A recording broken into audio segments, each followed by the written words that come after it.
Good afternoon, everyone, and welcome to Darrell Bean Stadium on the campus of Earlham College as we bring you Earlham football on this Saturday afternoon.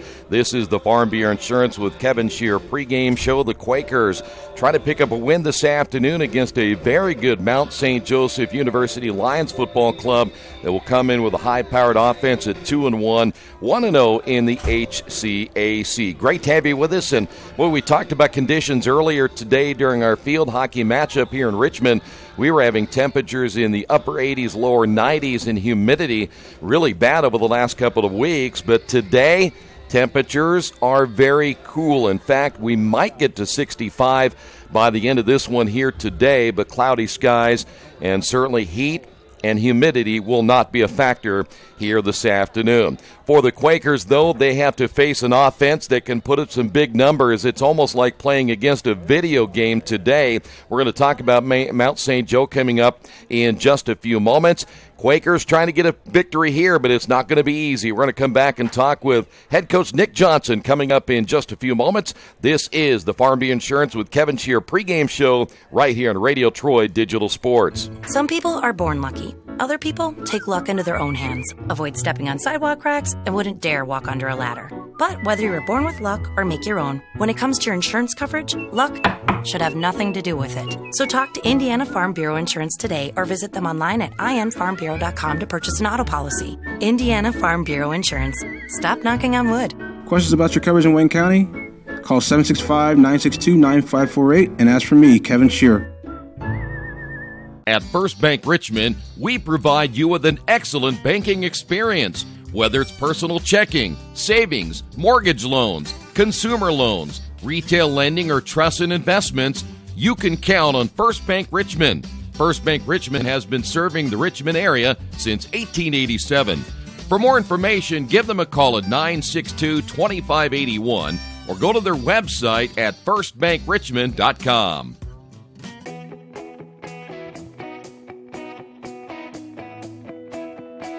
We check them better. Every Wetzel Better Buy certified vehicle is fully inspected and reconditioned by ASE and factory-trained technicians. And each Better Buy vehicle comes with a Carfax vehicle history report, so you know you can buy a vehicle with confidence. We back them better with a 3-day satisfaction guarantee. Every Wetzel Better Buy certified comes with a 3-day or 300-mile satisfaction guarantee. If you don't like it within that 3 days or 300 miles, just bring it back and we'll exchange it for a vehicle of equal value. Every Wetzel Better Buy certified vehicle comes with a 12-month, 12,000-mile warranty. We price them better. We have dedicated individuals searching the entire country for the highest quality, lowest price vehicles for our inventory. In today's competitive market, we're constantly monitoring vehicle values to ensure that we're offering the best prices possible. We guarantee that every Wetzel Better Buy vehicle is the highest quality used car or truck around.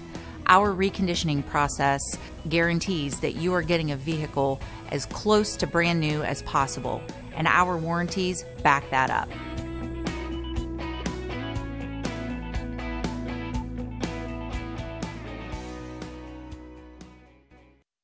Big Boys Pizza is now open in Richmond, located at 1015 East Main Street, next door to the Civic Theater. The menu has great sandwiches, pasta, salads, and of course, pizza. Come dine in, carry out, or have your food delivered day or night, at home or at the office. Other locations are in Connorsville and Brookville. Bring in a sports ticket after any game and receive 10% off your purchase. Ticket must be dated for the same day as your purchase. Dine in, take out, or delivery, Big Boys Pizza. 765-488-0023. Nick, last week, you did some different things offensively, trying to get the football into your playmakers' hands and kind of spread out the defense a little bit. Talk about going into the game with that game plan. Well, the idea on our offensive side was to go wide, get the ball in the hands of some of our more athletic guys way outside in the perimeter. We knew that they were concerned about us going deep, going vertical immediately, and really just trying to take what they gave us, and they did give us a whole lot of it. Could have worked it to a little bit more perfection, but we did get a lot of yards out of it, and eventually you got to finish. We want to be able to score out of it too. So Yeah, well, that's one thing, and talk about that, too, because you're moving the football, and then it's a mistake here or there, or a penalty here or there that just kind of kills your drive. Yeah, those things are drive killers, and we talk to our guys about that a lot. Sometimes it's like talking to a wall, it may seem, but it is emphasized, and they are drive killers. Those mistakes are daggers in the heart of what we're trying to do, and these are hiccups that you get when you have a young team. I don't think our kids are not intellectual. I don't think that they're not trying. They're great kids. They're working hard. Mistakes do happen. We just got to coach against them and ensure that we're more consistent. The quarterback standpoint, you also rotated quarterbacks in and out looking for maybe who was going to take that lead at that point. Was that something designed that you were going to do before you went into the game? Yeah, absolutely. As we spoke last week, it's still a competition. We started Colin at the start of the year, but Joe's working his butt off, and he's trying to make things go and wants to lead this team on the field as well as off. He already leads it off the field. And so getting those guys to compete and continue to compete and finding a way to break through and make something happen has just been our goal. They're both working hard. They're both trying again. They're both fighting for it, and I think this has been good for us. So we're going to keep trying to get it going. Do you believe the saying, and I think we talked about it before, that if you have two quarterbacks, you have none? A lot of people kind of use that philosophy at times. I used to believe that. I was that guy. That if you have two, you have none, and then I got in this situation. And so, I make no judgments or presuppositions. Eventually it should be one. It could be one. It would be one. And one of them's got to produce. And they both know that, and they're both working toward it. What do you do to get the football in the end zone? Again, you can bend that defense, but you got to break it now and find a way to get that ball across the goal line.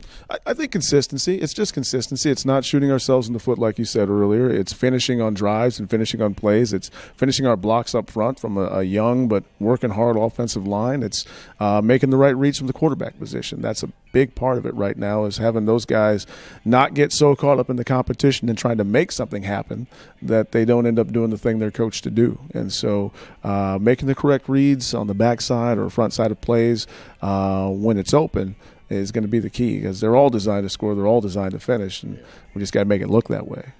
Defensively, you frustrated them early in the ball game. In fact, it looked like at times they really just didn't have the rhythm they were looking for, and guys like Kobe Walker and such are coming in there making their life miserable early in the ball game. Talk about your defense and some of the good things they did. Yeah, we just tried a couple of new things, got after them in different ways than we had before. Those guys are starting to speed up and catch on to what they're doing in terms of their direct assignments and leverage to the ball, and Coach Lee had a great game plan. We utilized it to great effect for at least 3 quarters, and maybe the guys ran out of gas or whatever, I don't know, but I felt like they fought hard. And special teams wise and offensively, we put them in bad positions and they responded most of the time. There's only 1 or 2 times that didn't go in our favor, and I'm really proud of the effort of those kids and that coaching staff. They're coming along great and they're working hard. And as you know, and everyone else knows, not a lot of guys on that side of the ball, on either side of the ball, but those guys played their tailbones off, and I couldn't ask for a whole lot more. But again, kind of like our offense, it's finishing. We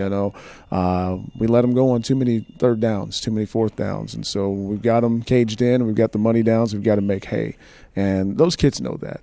They know what they're doing, and they understand how they're going to improve. I was going to say, and part of that is too when they get gas late in the game. Part of it is your offense. If they have sustained drives, gives those guys on the defensive side of the football a chance to rest a little bit more. Sure, I think we had the ball most of the second quarter, and that contributed well to those guys playing better. When they're fast and furious and reacting, they do some good things. And we've got some guys there that can help. As you said, Kobe Walker and Harrison Rice. I think Isaac Olmeda is a really great player, and so we're getting a lot out of those kids, and we just hope to get a lot more. All right, Coach, this week, another different animal. Boy, look at some of the numbers, and I don't need to tell you, when you look at Mount St. Joe and their 2 wins, I mean, we're talking about 600 yards of total offense. Even in the one loss, it was probably 400 yards of total offense. You're going to be up against a juggernaut offensively this week. Yeah, they're fantastic. It's a great team, well coached. Coach Hopperton's done a great job of recruiting, implementing a good scheme. I mean, they just take off out the gate, and we've got to find a way to offset their immediate speed, kind of disrupt their rhythm and their attack philosophy as best we can. They're big and physical up front. Chayton Tomlin's one of the better quarterbacks you'll ever see, particularly in this league. A.J. Glines makes great plays for them, and they find a way to get the ball to their playmakers. And notwithstanding, all those yards and numbers represent that. But football's football, right? And we've got to play the game for a reason, and we're excited for this opportunity. We tend to play up to great opponents, and I want our guys to do that, and I'm expecting that. I expect to see great effort. I expect to see great enthusiasm. I expect for us to frustrate them and frustrate them early, and to keep playing with them should things not go in our favor and look the other way too soon. So it should be a good game and a good opportunity for us, and I think we've got a good scheme, and I'm prepared. When you speak of their offense and when you look at the passing, I think maybe the thing that stuck out the most to me was his completion percentage, about almost 70%. That's incredible. If you watch the film, he's super accurate. He's super accurate, puts the ball in the right space, and if guys are allowed to run free or get open, they'll catch it in the right space. And so we're hoping to offset that and disrupt that with the things that we're doing and challenge them in a way that maybe they haven't been challenged before with some of our aspect of our scheme. And so I'm excited to see how it's going to turn out. Now, they don't run the ball. Well, maybe they haven't had to run the football, but when they need to, it looks like they can. Yeah, they absolutely can, and they need to. They've got all the weapons that any offensive coordinator would want. They've got tremendous ball carriers. They've got a good blocking line. The quarterback can run too, and so they're skilled enough. They obviously haven't had to. It's working in their spread and what they want to do, but we've got some contingencies for their run game as well. Coach, before I let you go, the other thing about a homecoming week is there are distractions. I don't know if there's as much of it in the collegiate ranks as there is in a high school situation where you have the parades and everything, but do you have distractions this week where you got to keep the guys a little more focused? I will say this, being at a prestigious liberal arts institution, you've got distractions all around, whether it's academic, whether it's sociality, whether it's homecoming festivities or alumni engagements, something as simple as us trying to get donations for Samaritan's Feet. It's going to create some type of distractions. But we're trying to hone our guys in. We've tried a different practice schedule that will allow for us to be more focused and utilize the afternoon for academics and those distractions. Physically, how are you guys right now? Now, Jordan didn't punt this past week because of the injury he suffered the week before. Do you get him back, and how's everybody else? Yeah, we're pretty much sure we're going to have him back. Everybody's pretty good for the most part. A couple nicks and dings there. I mean, it's football with 40 guys. It's going to be tough on them, right? And so a lot of ice, ibuprofen, and a lot of rest is best. And so we're trying to structure our practice in a way that allows for our kids to be as competitive as possible by the time we get to the weekend. Wish me luck, we've all said it. Thing is, life doesn't run on luck. For most people, it takes careful planning. A lot more than, say, crossing your fingers or toes. So talk to Indiana Farm Bureau Insurance. Because as your life changes, your life insurance coverage should do the same. And when it comes to your coverage, luck should have nothing to do with it. Indiana Farm Bureau Insurance. Stop knocking on wood. Questions about your coverage in Wayne County? Call 765-962-9548 and ask for me, Kevin Shearer. Our community, it's where we live, it's where we work, it's where we play. At West End Bank, we're not just in the community, we're a part of the community. And that's why we support over 100 programs for local nonprofits and schools, including our financial literacy program that positively impacts countless students throughout the area. You bank locally, so we give back locally to watch people grow with endless possibilities. Welcome back once again to Darrell Bean Stadium. We are about 10 minutes away from kickoff time. Let's keep it as close as we can as to our kickoff time here this afternoon, around 2:30. It is Earlham and Mount St. Joe. Great to have you with us here this afternoon. You heard Coach Johnson talk a little bit about what to expect today. No doubt about it, it's going to be a high-powered offense. Let's go ahead and take a look at Mount St. Joe. Going to go over their first three games. They beat Capital 59-21 in their season opener.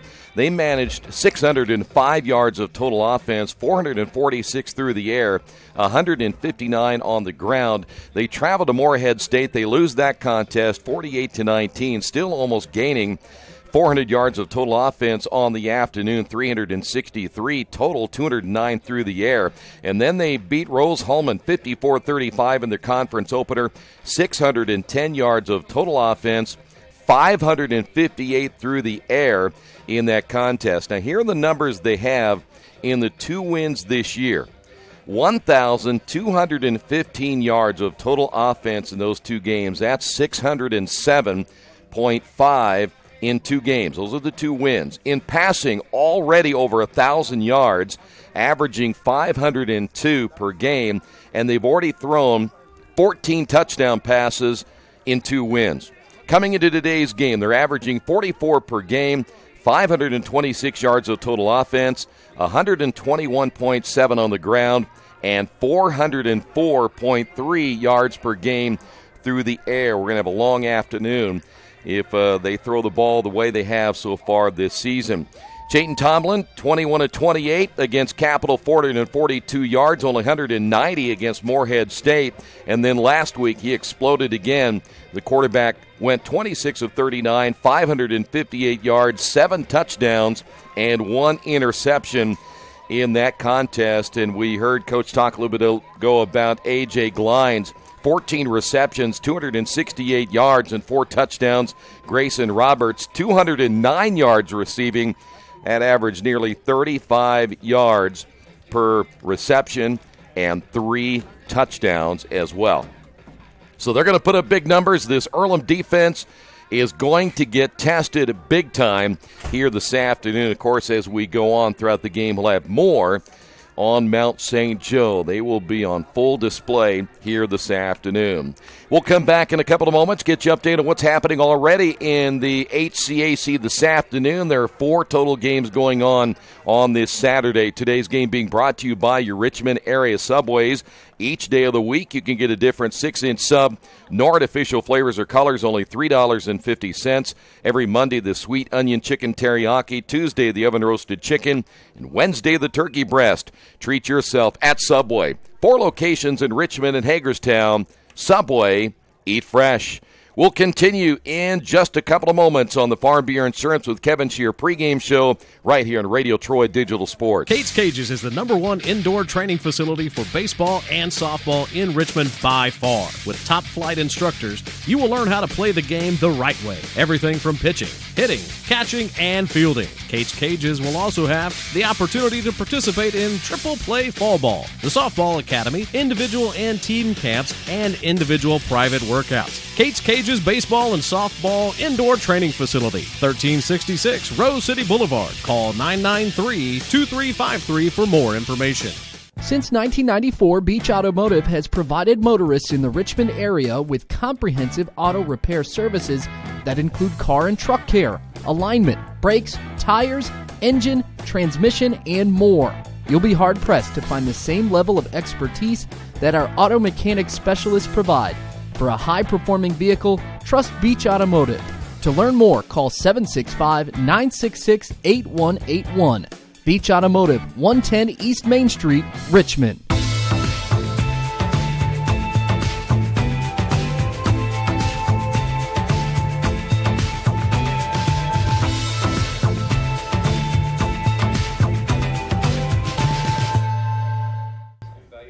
We're back once again here at Darrell Bean Stadium as we get set for the opening kickoff as Earlham will take on Mount St. Joe. Let's get a quick look at the standings.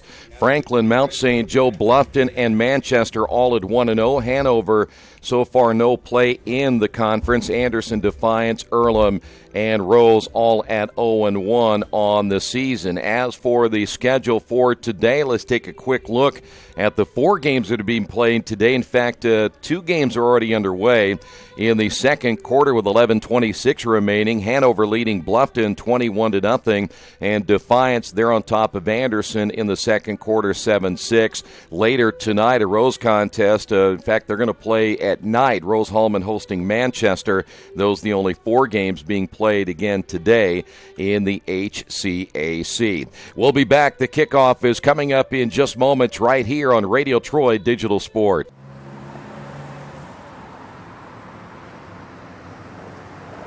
I got this.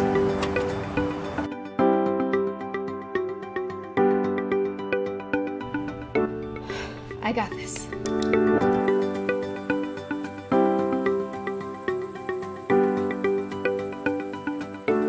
I got this. At Harrington Hogue, we believe your life belongs to you. That's why we work hard to make sure that your insurance coverage is the last thing you have to worry about. So when it comes to keeping you protected, We got this.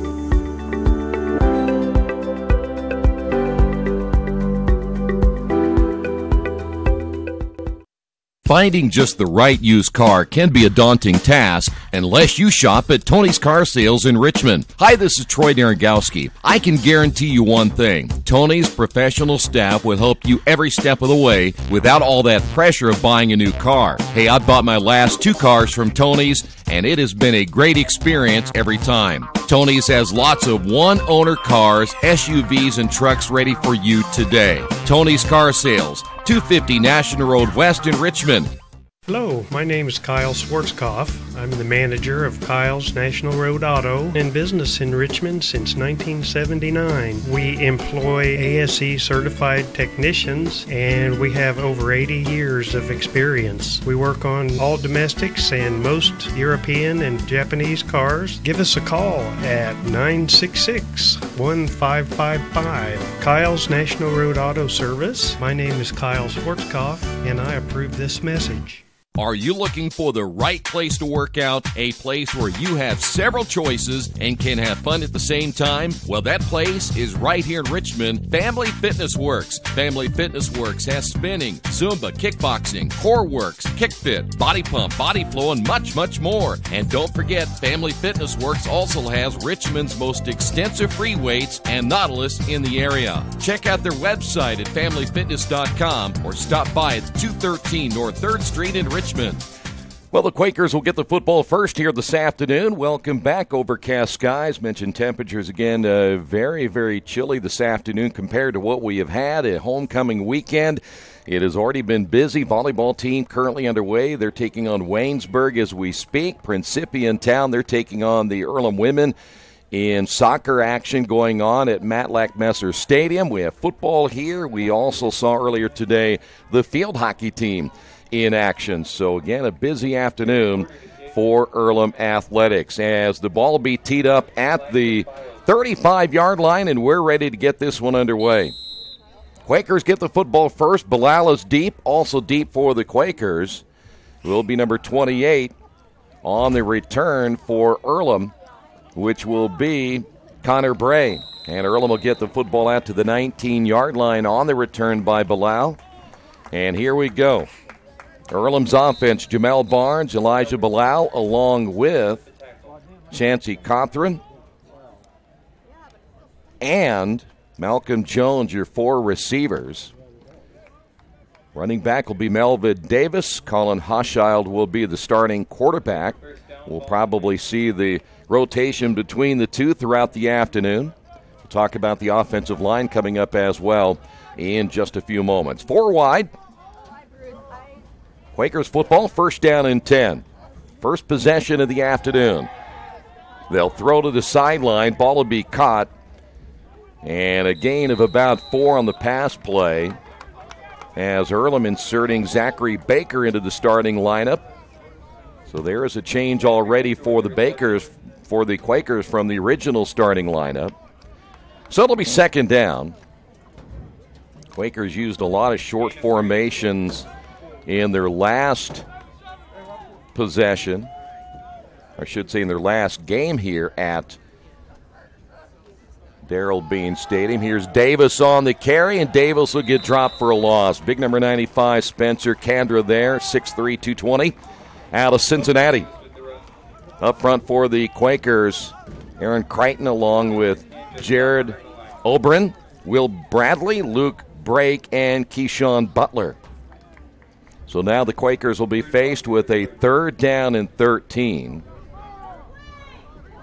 And Earlham again, this has been one of the things that has hurt them this year is 3rd down. They did do much better last week, but again, 3rd down and long.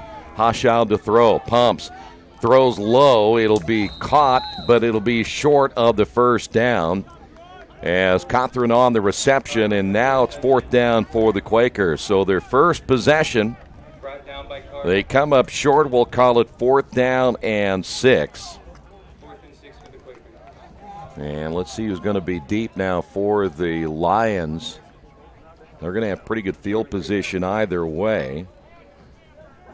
Number 18 coming in, that's going to be Troy Speakman out of Columbus, Ohio. By the way, we mentioned that Jordan Christian is back, end over end kick, and a return inside the 35. the 40, 45, 50. Blockers ahead, 45, 40 up the left sideline, 30, 35. And it's going to be Jordan Christian to get him. And no, he did not. A punt return for a touchdown. That'll go 66 yards in the score. And Mount St. Joe, special teams, and a touchdown for the Lions. Boy, it's bad enough. You see what they can do offensively coming into this one here today, but now they get a return on special teams for the touchdown. By the way, you can follow along live stats throughout the entire afternoon on GoEarlham.com, and a good start if you're a Lions fan. That kick high in the air, and it is good. On the Wesley Bates Wealth Management scoreboard. Jumping out in front here this afternoon, it's Mount St. Joe on special teams. Getting the touchdown, they lead it 7-0. Hey, this is Steve, and out of Jiffy Lube the other day, a customer came in and said, Steve, this was my 100th oil change on this car, and you've done them all. Hi, my name is George Farrell, and I've been coming to Jiffy Lube for over 14 years. I recently just had my 100th oil change. I'd like to thank Steve Funkhauser and his staff for the great service that they've provided me over the years. Thank you to all, and I would recommend anyone to come to Jiffy Lube to get their car serviced. Jiffy Lube, #1 in customer satisfaction for a reason. Well, the good news is Earlham gets the football back. The bad news is their special teams giving up the touchdown. We'll have to wait at least one more possession to see Chayton Tomlin, the excellent quarterback for Mount St. Joe. Bilal is deep. Bray is deep as well, and this will be a kick that's going to be short at about the 10-yard line. And it's a fair catch, I believe, that Bilal calls the fair catch, and he did, so that means that we will see the football taken over at the 25-yard line. So second possession now for the Quakers as Hochschild back in, the 6-foot freshman out of Jeffersonville, New York. Two receivers to the near side. One of those, Malcolm Jones, the talented freshman out of Detroit, Michigan. 4 wide again in this set. Hochschild out of the shotgun. Davis the lone setback. Davis gets the call. Finds a hole for about 3 before he is driven back. That defensive front line, very talented. Kandra, Harden, Taylor, Bright, the 4 frontmen with Sullivan, Fisher, Edmondson. The 3 linebackers, Hannah Williams, Robertson, and Speakman, are all the defensive backs. So gain of 4. It'll be 2nd down and 6. 12-14 remaining here in this opening period of play. Davis remains the lone setback. Quakers look to spread again. Quick throw to the sideline, and nothing there. In fact, just shy of the line of scrimmage. In fact, back to about the 28-yard line. That's going to be a loss of a couple right there. So now 3rd down and 8. Quakers did a lot of that throwing to the sidelines. Your Coach Johnson talked about that. It looks like we may have a flag down. So there is our first penalty flag as well. Coach Johnson said the one thing they wanted to do is get that ball to the sidelines and try to at least get their playmakers involved as much as they can. And now we wait and see what the... Below the waist on number 17 of the offense. So that's going to be an illegal block below the waist on Cothran, the wide receiver for the Quakers. So now the Quakers are going to be faced with a 3rd down and 8 as the Lions will go ahead and decline that penalty, and they'll take the down away from the Quakers. So another 3rd and long for Earlham. Malcolm Jones, Bilal to the near side. 2 receivers split wide to the right. That'll be Baker along with Cothran. Davis, the lone setback. Right now, Mount St. Joe showing blitz. They will not bring a linebacker. Bilal in and out of his hands on that little slant to the inside. Falls incomplete, and the Quakers again faced with a 4th down. So the punting unit will come back on. It's good to have Jordan Christian back. Talked to him before the game a little bit. Said he would be returning to today's contest, and returning deep again, Troy Speakman, who just ran one back a few moments ago, 66 yards on the punt return for the touchdown. So let's see what special teams can do. Good snap as Jordan puts a good leg into this one, and it will take Speakman back inside the 30. Looking for the return, but there's Kobe Walker on special teams to drop him right there. So no return this time. And now we'll see the Mount St. Joe offense for the first time today. Speakman with the return. Kobe Walker making the tackle. Quarterback Chayton Tomlin. His season numbers already, they are crazy. 62 of 94, 66%. 1,190 yards in just 3 games, 15 touchdowns, and 1 interception. So now first down and 10 for the Lions, and they're going to come out throwing. Swing pass to the near side. Ball's going to be caught. Yardage at the 45 and brought down near the 46-yard line. And there is Chase Pankey, the wide receiver, the junior out of Cincinnati. Pankey, by the way, coming in with 11 receptions. He's averaging 77 yards per game, but it's A.J. Glines, 140 yards per game. He has 25 receptions and 7 touchdowns so far this year. First down once again for the Lions. And around to the near side, 50, spinning and brought down. That's going to be a gain of about 8 once again for Pankey. And it'll be second down and 2. Well, they may be one of those times they're just going to lull you to sleep. Watch them right here. They do these little runs and little pass patterns. The next thing you know, they hit you deep, and the Quakers will have to be fully aware of that. R.J. Scott, Becerra, and Rice up front in that 3-man front for the Quakers. Tomlin out of the shotgun, more of a pistol formation this time. And the Lions will go with 4 wide in this setup. Plenty of time. That one just behind the defensive line. Ball will be caught by Roberts. Roberts will get the first down as he's driven out of bounds close to the 35-yard line. Just under the coverage that time for Roberts. Grayson out of Reading, Ohio, a senior, 6'1", 220. And they got so many weapons, I'm not sure how you cover everybody.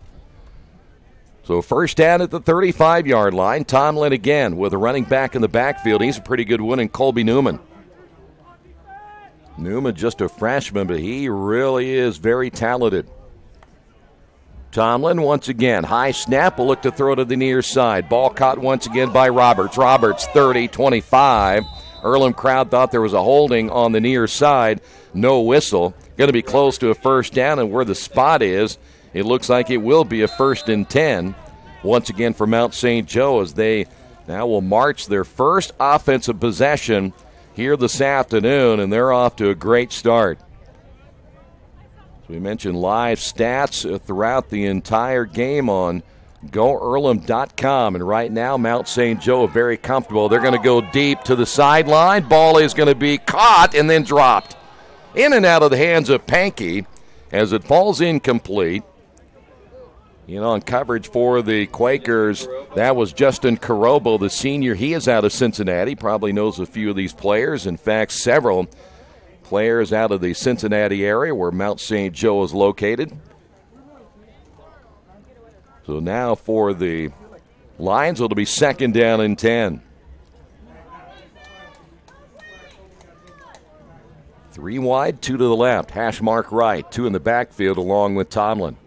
Tomlin, high snap again. This time they'll run the football over the right side inside the 20. That'll be Newman on the carry. Out of Nixon, Texas, 5'10", 185 pounds. So now the Lions will be faced with a third down. Let's call it third down and 5. So right now a big defensive stand here, hopefully for the Quakers, for Earlham not to fall behind in this one. 9 minutes remaining by 2 touchdowns. Throw over the middle, in and out of the hands. That is going to be the tight end, Paul Miner, 6'4", 230 out of Warren Central High School in Indianapolis. He drops it, incomplete pass, and it'll be 4th down. So the Quakers looking now to hold the Lions to a field goal right here. So let's call it 4th down and 5. This will be a 36-yard attempt. Jerry Porter in to attempt the field goal. The wind is blowing from the east, but not real hard. Here's a line drive kick, and it is no good. So the Quaker defense able to hold as the Lions come up empty in that possession, and Earlham will get the football back. 9:01 remaining here in the first quarter of play, and that was Mount St. Joe's first look on offense. Once again, we'll see Hochschild back in for the Quakers. Bilal to the near side, also Malcolm Jones. On the far side, Cothran and Zachary Baker. We have not seen yet Jamel Barnes, the receiver out of Muncie Central High School. Hochschild fakes the handoff. He'll throw, ball in the air, and that's going to be picked off, but I think it's going to be interference. Flag is down. The near side official throwing the flag immediately. And on the interception, that was Tyler Hanna. He got a push on Bilal, and the penalty flag came out immediately back at the 40-yard line.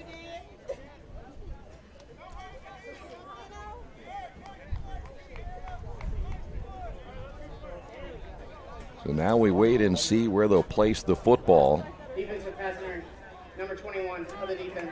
Yeah, there's the call right there. So now first down Quakers. Once they spot the football, they'll mark it off from the line of scrimmage, but it'll be an automatic first down again for the Quakers. That ball was a little bit underthrown, and with the way that Tyler Hanna was playing it, I think if he doesn't extend that left arm, he probably has the interception clean. So the Quakers will take it first down and 10. Football placed again at the 35. Davis in the backfield. Hochschild to throw over the middle and in and out of the hands, and again very close to being intercepted. Peyton Williams there, the senior out of Cincinnati. They were going after Malcolm Jones. So it falls incomplete, and it'll be second down and 10. As much as these two teams throw, we may be here a while this afternoon.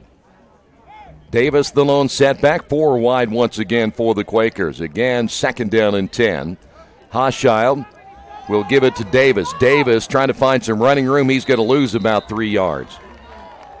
Well, they were all over him that time. 35, the inside linebacker looked like he was there.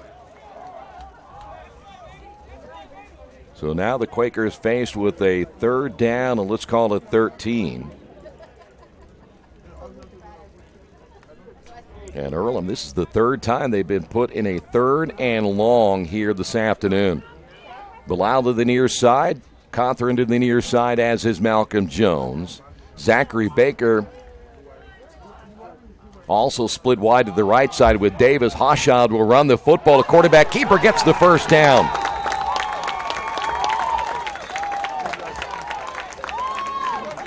So Collins showing his running ability for the first down. Earlham able to move the chains, and they convert on third down and long. 7:57 to go here in the opening period of play. Football will be at the 50-yard line. Trips to the left, single receiver to the right. That's Baker. Davis stays in as the lone setback. He will be the primary ball carrier all day long. Hochschild to throw. Quick hitter to the near side, Malcolm Jones. Jones will get dropped after a gain of a yard. Good stop in the defensive backfield by Julius Fisher, the linebacker out of St. Mary's, Ohio. And it will be second down and 9. Quakers had success last week in throwing that pass out on the flat, let one receiver go out and block. The other receiver comes back and makes the catch, and they did actually pretty well, just couldn't get the ball in the end zone. Hochschild again. That snap goes over his head, and this is going to be a disaster. He'll recover the football all the way back to the 29-yard line. Boy, that will kill you every time. So now you're looking at the Quakers will have to go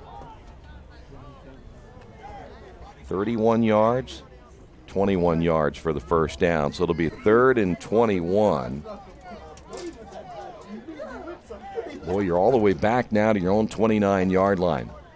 It is those little mistakes that have killed this football team all season long. Malcolm Jones will shift positions to the right, so 5 wide, trips to the right, hash mark to the left. Hochschild to throw. Short pattern, ball tipped in the air. 2 receivers there, Davis and Bilal at the same time. It falls incomplete. And the Quakers, what we thought might be a promising drive, thanks to the first down run by Hochschild, ends up going nowhere. So the deep man once again, this will be Troy Speakman. And Jordan Christian will be there to punt the football away for the 3rd time already today. Christian takes a look, that little European kick, and a nice kick as that will drive Speakman to the 20, down to the 15. Speakman on the return, and he's going to get dropped. Good special teams play this time. First down and 10 now for Mount St. Joe. Today's game being brought to you in part by Jason Wise, Better Homes and Gardens First Realty Group. He has an idea for an alternative fundraiser for your school group or nonprofit. If you list, buy, or refer a customer and mention this promotion, he'll donate 10% of what he makes on the transaction to the school group or nonprofit of your choice in your name. Tell your friends, family, and colleagues to mention this offer when listing with Jason Wise at Better Homes and Gardens First Realty Group. Give him a call at 969-3400. First down and 10 for Mount St. Joe. Little swing pass to the near side and a nice open field tackle. Coming up to make the stop for the Quakers is Isaac Almeida. That little pass going to Colby Newman. They'll give him a gain of a yard. It'll be 2nd down and 9. 5:37 remaining now here in the first quarter of play. Tomlin once again. 2 in the backfield. Tomlin plenty of time to throw. Will put this one in the air. Has his man. Ball caught at the 49. To the outside. Here's Pankey. Pankey at the 40. 35. Sidesteps one defender. Has a block. He's at the 20. He's at the 10. At the 5. Touchdown. Mount St. Joe. That will go 79 yards for the score. Quakers just not tackling that time. That almost looked like the return of the touchdown we had on special teams by Troy Speakman. And Mount St. Joe now 2 big plays here in the first quarter. Now leading at 13-0. This will be Porter. The holder is Murphy. Good snap. The kick is on the way, and it is good on the Wesley Bates Wealth Management scoreboard. Quakers trail this one 14-0. The Iceland May Term is an opportunity to come to Iceland each year and immerse in a series of open-ended, multidisciplinary science problems. Having the opportunity to go to Iceland is an opportunity to do science in a place where it matters. Georgia Direct is your one-stop source for floor coverings and decorating ideas for remodeling a home, office, kitchen, or bathroom. Their showroom offers quality products from Mohawk, Shaw, Armstrong, Craft-Made, and many more. They proudly offer Richmond the best quality and variety of home design solutions at competitive prices. At Georgia Direct, their goal is to deliver an outstanding customer experience from selection through installation. Georgia Direct Carpets and Cabinets, 5200 National Road East, Richmond. Well, you see it, Quakers down 14-0. 2 big plays already by Mount St. Joe here this afternoon. We haven't even seen the explosiveness of A.J. Glines as of yet. Deep kick here to the 5-yard line, and it will be Bilal, and I think he might have either he called the fair catch. He may have done so that'll give the Quakers the football at the 25-yard line. That is something you can do in college football now, is get a fair catch and just take the position at the 25. So, again, let's see if Earlham cannot sputter offensively. They get to going a little bit. Next thing you know, it is all downhill after that.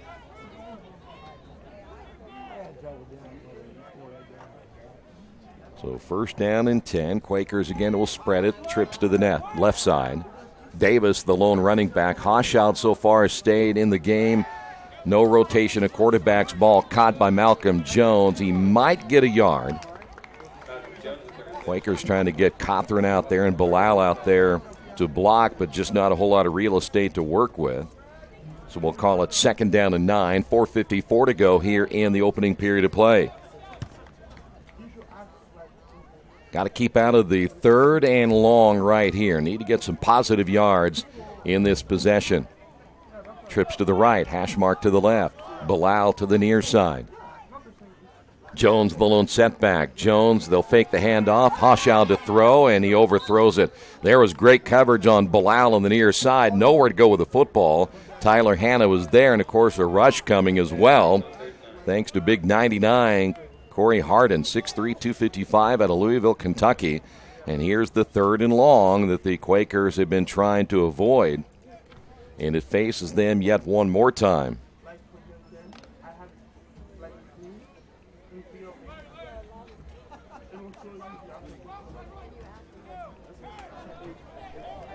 .4:30 remaining following the incomplete pass. Davis, again the lone setback. Hoschild over the middle, and I'm not sure who that was intended to unless it was Cothran.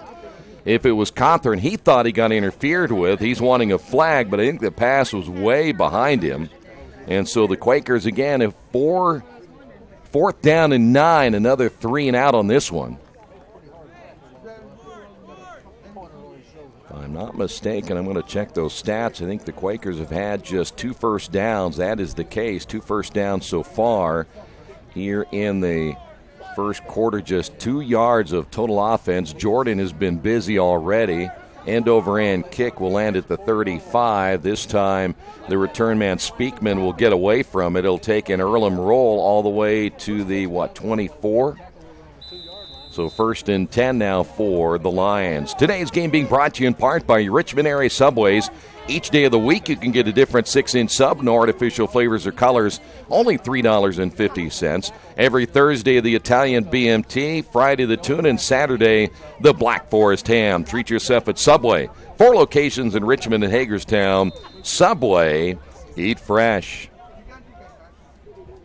Well, Tomlin had that swing pass that went for the touchdown in their last possession. 4:12 remaining. Football be placed at the 21-yard line. And now the Lions will try to run it over the left side. Boy, Quakers giving up more yardage right there. Colby Newman on the carry. So it will be now 2nd down after a gain of about 5 on that. Well, let's call it 2nd down and 5.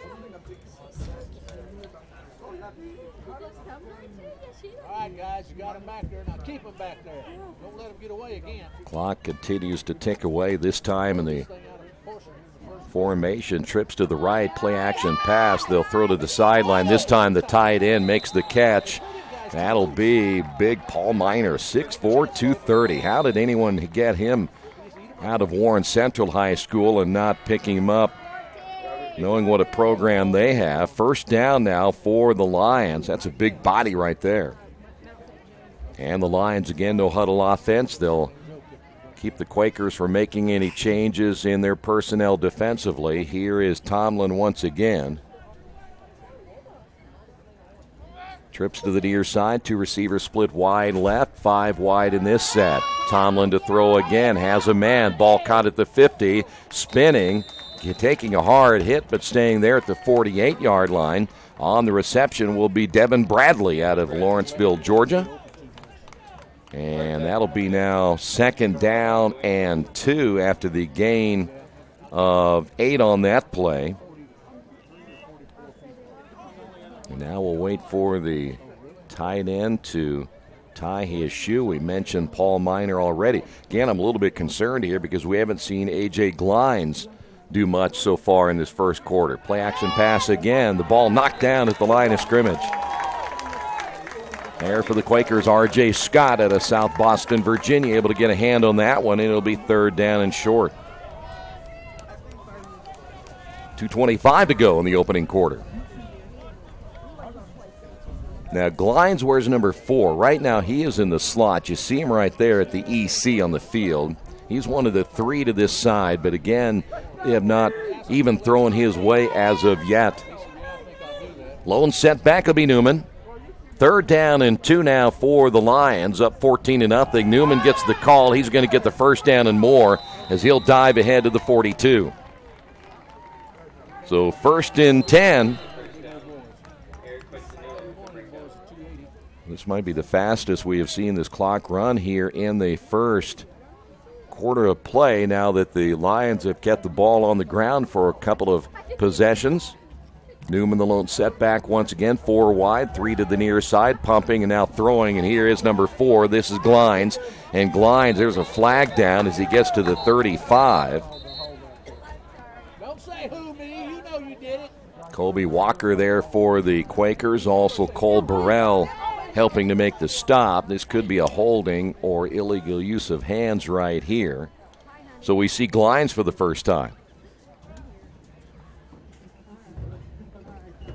And there you see the officials getting together. The way that Mount St. Joe is backing up, they're acting like it may be on them, but again, the flag is at the 40-yard line.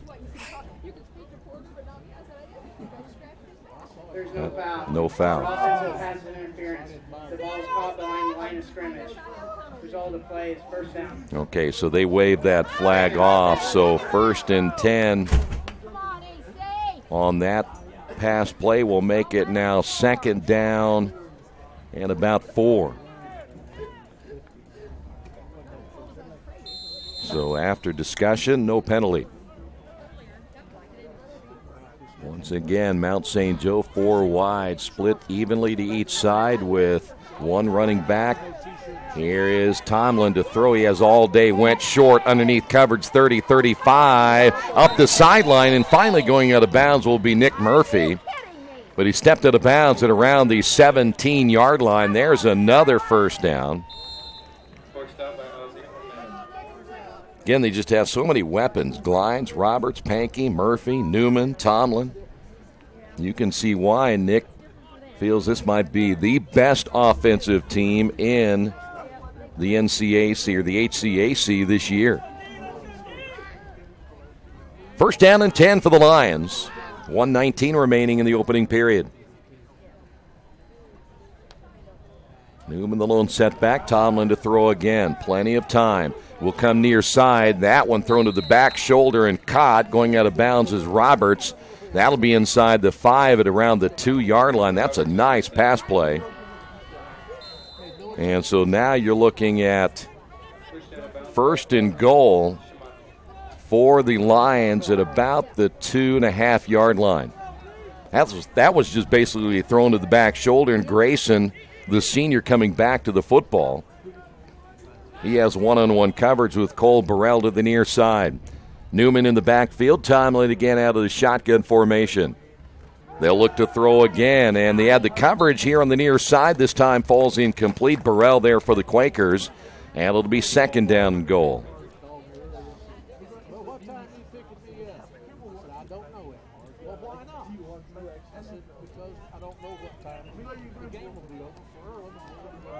We'll put the football again at the 2-yard line.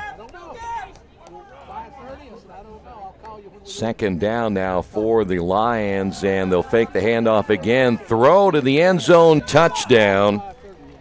Boy, that was not necessarily easy, but wide open was Grayson Roberts for the score, the senior out of Reading, Ohio. And now the Lions lead this one 20-0. Jerry Porter coming back in once again to attempt the extra point.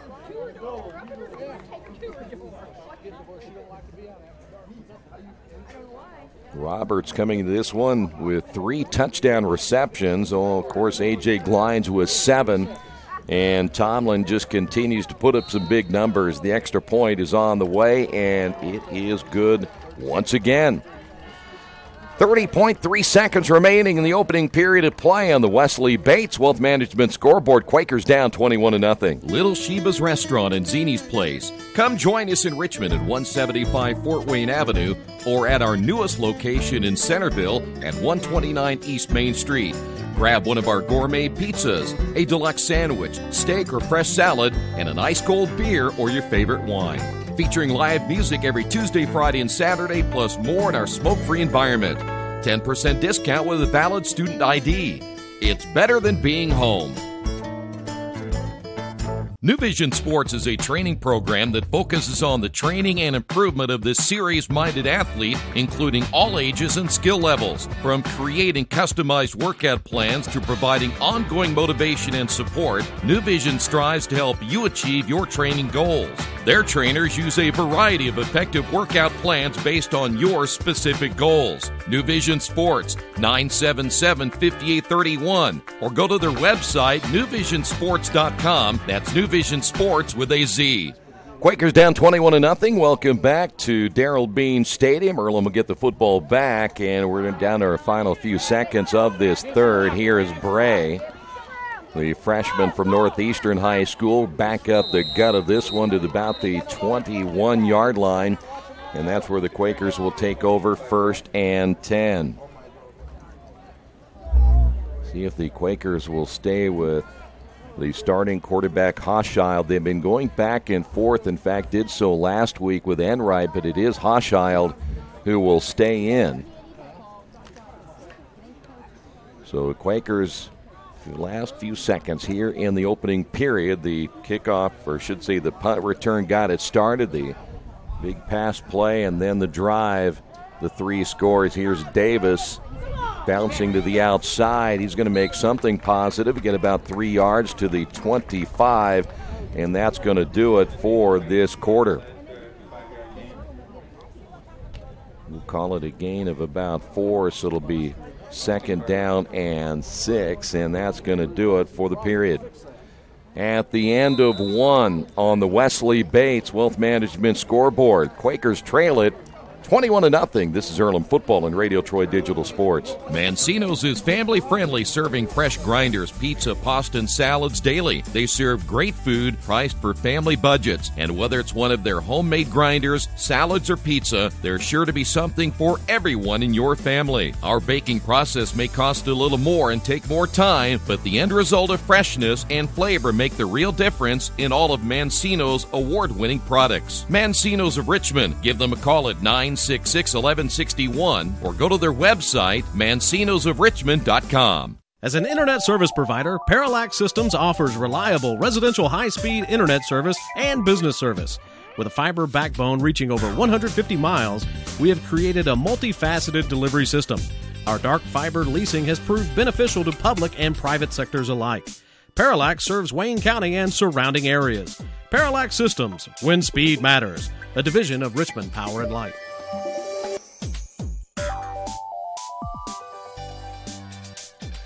The beginning of the next 15 minutes of play here at Darrell Bean Stadium, and the Quakers trail it again 21-0. We are underway here in the second quarter. Here's Davis on the run, takes a hard hit at the 30.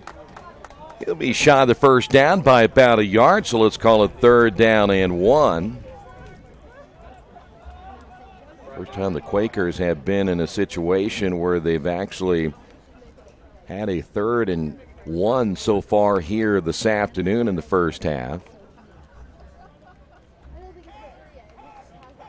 Again, we haven't seen, in fact, I've been looking for Jamel Barnes. I don't even see him on the sidelines right now. One of their sophomore receivers out of Muncie Central High School. Hochschild throws to the near side. Davis on the catch. Davis first down as he breaks a couple of tackles. Takes a hard hit as he's driven out of bounds. And that'll be a first down at around the 38-yard line.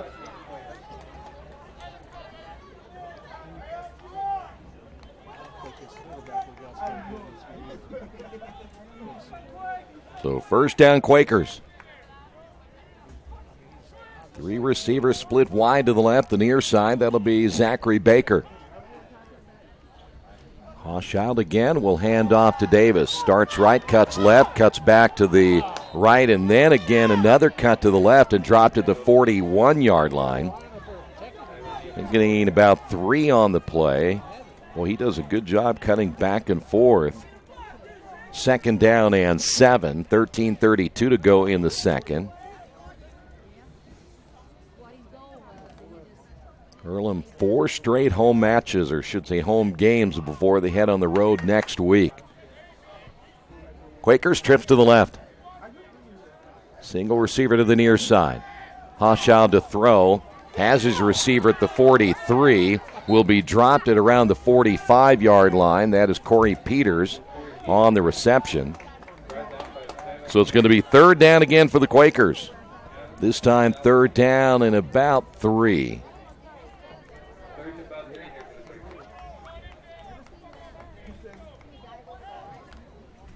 Earlham again just sputtering offensively. See if they can get another first down right here. Got shut out last week 34-0. So they've now seen another shutout quarter. Hochschild throws. Ball is caught. Stays in bounds on the near side, and he didn't get the first down, though. Well, they don't like that spot. Run out of bounds by Tyler Hanna. And they're going to spot him short by about a yard, so it's going to be 4th down and 1. Boy, sometimes you just can't even catch a break at home.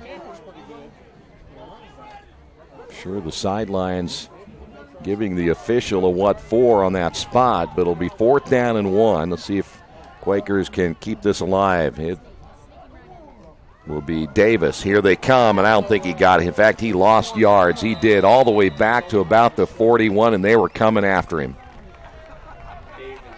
So the Quakers will turn it over on downs. 12:03 remaining, unable to get a 4th and 1 conversion. And the football placed at the 46-yard line of Earlham. Tomlin back in. Tomlin so far today. Pretty good afternoon. 12 of 16, 186 yards, 2 touchdowns already this afternoon. And we have a lot of football to be played here, even in the first half. 5 wide, trips to the right, hash mark now to the left. Man in motion left to right. They'll throw to the motion man. That'll be Glines on the reception, and Glines dives ahead inside the 40 down to near the 39-yard line. So it'll be 2nd down now for the Lions. Let's call it 2nd down and 3. Clock at 11:40 here in the second. New running back in the backfield. That is number 22, I believe 22. See if we can pick up his number. There is the Glines in motion. Note 27 on the carry, and 27 already getting the first down, driven down at the 30. That'll be Trevor Tomey. Quakers have a man down. Time will be called, and Quakers can't afford to lose anybody. That's Rance Albert, one of their starting linebackers, going down. It'll be, again, a first down for the Lions, and they're going to check out Rance Albert. We will take a quick break as well. Quakers trail this one, 11-11 to go here in the second quarter. Earlham down 21-0. For the past 35 years, Van Vliet Insurance has built a reputation of bringing a personal touch. That's because at Van Vliet, it's all about you, your needs, your life, and our town. Along with providing quality coverage to individuals, families, and local businesses, we're proud of our community and the opportunity we have to protect your future within it. Van Vliet Insurance, an Erie Insurance representative. Hometown professionals at work for you. Rance coming off the field under his own power. That's the good news. They'll need him back here this afternoon. First down and 10. Football will be placed at the 29-yard line. Mount St. Joe with trips to the right. Here is Tomlin faking the throw to the right. Throws over the middle. Ball's going to be caught inside the 10 down to the 5-yard line. That'll be Nick Murphy once again. And another first down. Boy, Tomlin really carries out those fakes. Quakers thought that play was going to go to the right. Tomei was one of those in the backfield that was heading that way, and the next thing you know, you have that receiver coming behind those linebackers and underneath the coverage from those defensive backs, and Murphy wide open. So now 1st and goal from the 5-yard line. They'll throw toward the end zone, going up, and it's Pankey having it knocked down. Tried to lob that one into the corner. Intended again for Pankey. Cole Burrell is there, and it'll be 2nd down.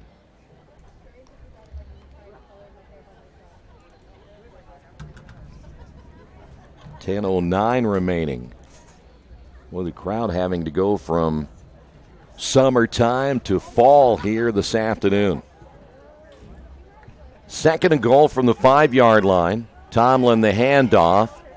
Tomei with the carry, and he'll be brought down. The first one to grab him around the legs, big number 99, Vincente Becerra. So now it'll be 3rd and goal.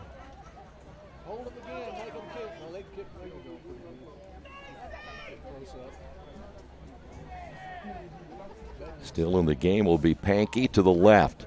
In the backfield now, Newman.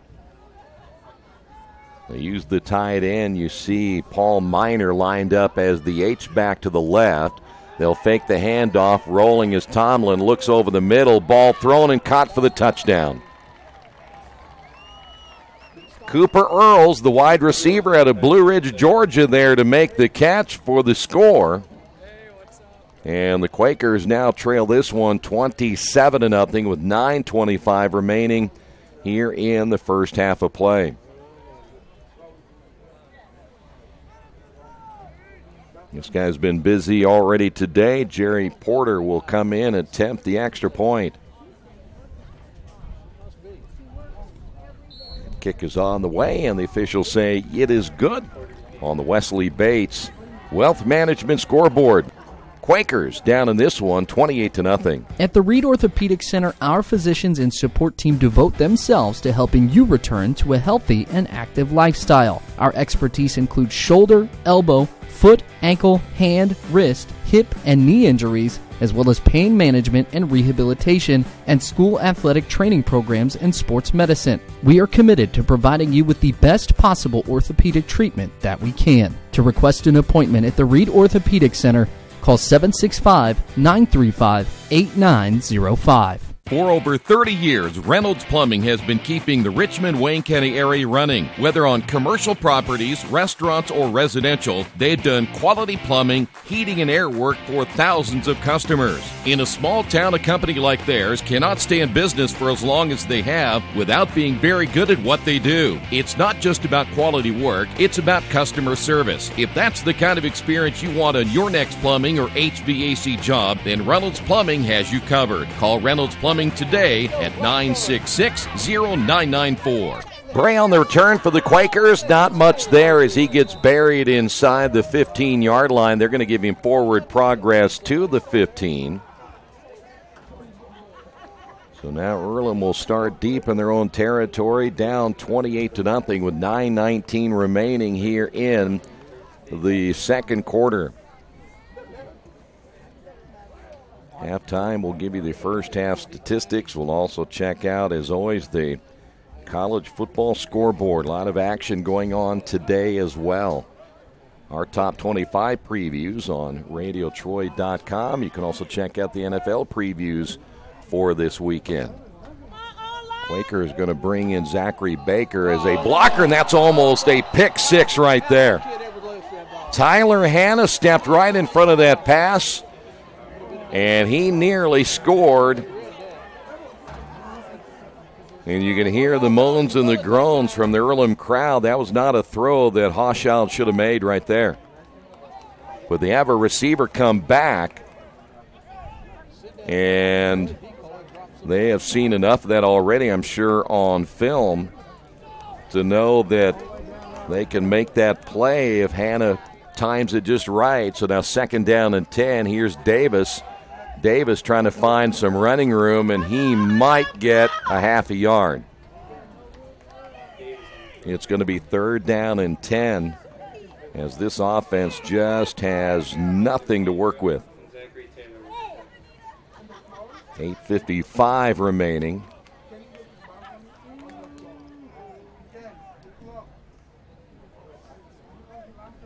Well, this is still a defense, and of course they played some pretty decent teams. Speaking of Mount St. Joe, they've been giving up. In fact, the Rose game, they gave up 518 yards. Morehead State, they gave up 519, so it's not like it's a real staunch defense, but they've been playing that way today. Hawshad will throw. Davis at the 10, and he's going to get dropped. Come on, man, you had him open over the middle. Back to the 11-yard line. That'll be a loss of 4, and now the Quakers will have to give up the football at 4th and 14. And deep once again will be Troy Speakman. Jordan Christian back in to punt it away, and Jordan has been busy today. He will stand just outside his own end zone, and an end over end kick will come out of bounds. Not a good kick, as that will be placed out of bounds at about the 43-yard line. Best Western Classic of Richmond. When you're visiting the Richmond area, make sure you stay at the Best Western Classic. At the Best Western Classic, you get the most amenities available, including an indoor pool, fitness center, conference space, free buffet breakfast, free Wi-Fi, and, of course, a clean, quiet, comfortable room. Best Western Classic of Richmond, 533 West Eaton Pike. 7:45 remaining here in the second quarter. Tomlin still in. Play action pass again. Looking. Now gets rid of it just in time. Ball will be caught over the middle. On the reception, A.J. Glines. And we'll put it at the 29-yard line. Another first down. Boy, his protection is just spectacular. And then when Tomlin felt the pressure coming from his right, he was able to get rid of the football just in time. Paul Miner back in once again as the H-back. Newman, the lone setback, 3 wide. Tomlin will throw again near side, and that's going to be dropped by Murphy. Murphy, a little post pattern inside. Just let that one slip in and out of his hands. And so it'll be 2nd down and 10. Boy, that doesn't happen much. You're talking about a guy who's throwing at a clip of 67% coming in. Quakers will make a change as Vincente Becerra will come into the lineup. Today, Tomlin, 16 of 22, 235 yards and 3 touchdowns. And he's had a couple of them dropped. Handoff, here's Newman. Newman over the left side, 20. Dives ahead, gets undercut at about the 15-yard line. Robert Dickelman there to make the stop, and another first down once again for the Lions. 6:55 remaining here in the first half. Lions on the drive again. Newman again, the lone setback, 2 wide to the right. Hash mark will be placed on the left side. That'll be the short side of the field where the Lions still have 2 receivers. Play clock down to 7 seconds as Tomlin lines everybody up in the right place, and now to throw. Here comes Walker on the rush. Tomlin gets away, throws to the end zone. Ball is caught, touchdown. Chase Pankey on the score. And the Quakers trail at 34-0. Tomlin, he saw the rush coming from the right. That was Kobe Walker, and he was able to get out of the way just in time and then throw the strike to the end zone for the score. And now coming in to attempt the extra point, Jerry Porter. 6:26 remaining. The kick is on the way, and it is good once again. On the Wesley Bates Wealth Management scoreboard. Quakers trail at 35-0. This is Earlham Football and Radio Troy Digital Sport. Our community. It's where we live. It's where we work. It's where we play. At West End Bank, we're not just in the community, we're a part of the community. And that's why we support over 100 programs for local nonprofits and schools, including our financial literacy program that positively impacts countless students throughout the area. You bank locally, so we give back locally to watch people grow with endless possibilities. 35-0 back here at Darrell Bean Stadium. Quakers will have Bray deep, and also deep will be Corey Peters. Bilal is not deep on this one.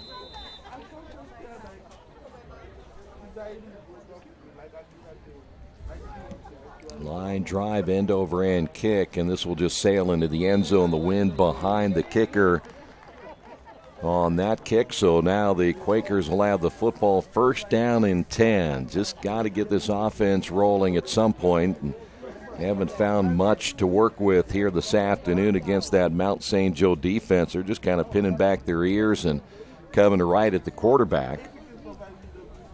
Hochschild stays in. Again, we have not seen Joe Enright so far here today. Enright split time last week, but not today. Davis bouncing to the outside, made something positive out of that. Big 98 jumping on his back. Well, that's a load right there. And Zachary Taylor at 6'4", 275.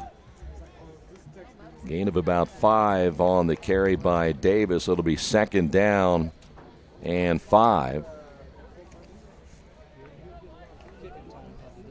6 minutes remaining here in the first half of play. There you see the Quakers again. They're going to go trips to the right. Lone, in fact, it's going to be an empty backfield. Somebody's off sides right there. Bilal makes the catch. He's going to be driven out of bounds. There's the flag. There was jumping on that right side.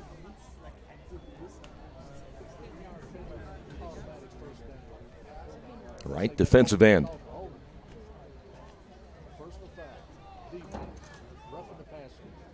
Wow, they're going to call roughing the passer instead of the offsides. We'll take that. Quakers will get a first down out of that one.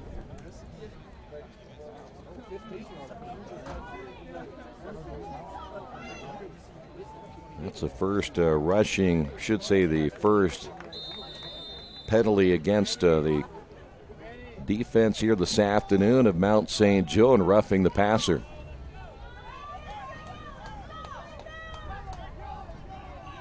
First down Quakers, and we'll put the football at the 48-yard line.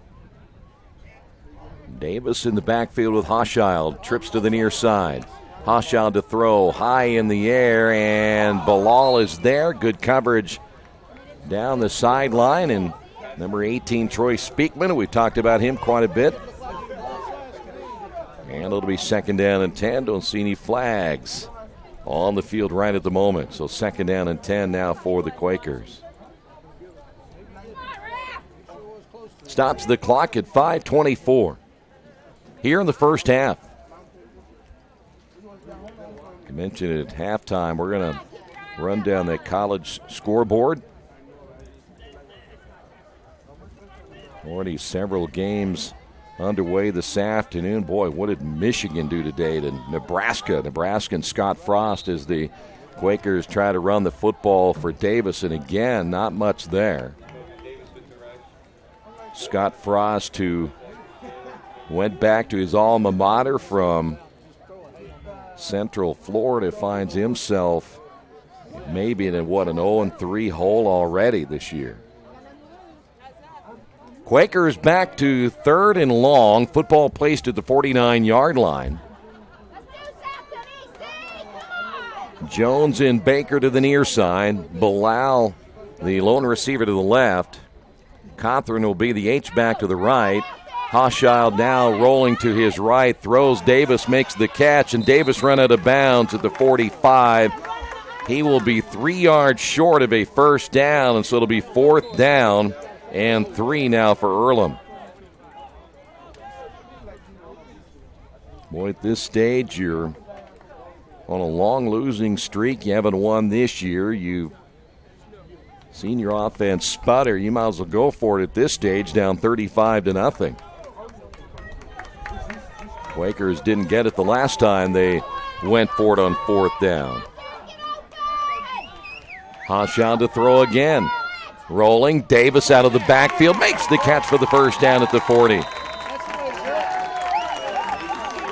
First down and 10. Boy, Davis doing it all for the Quakers offensively. You're going to have somebody step up at some point.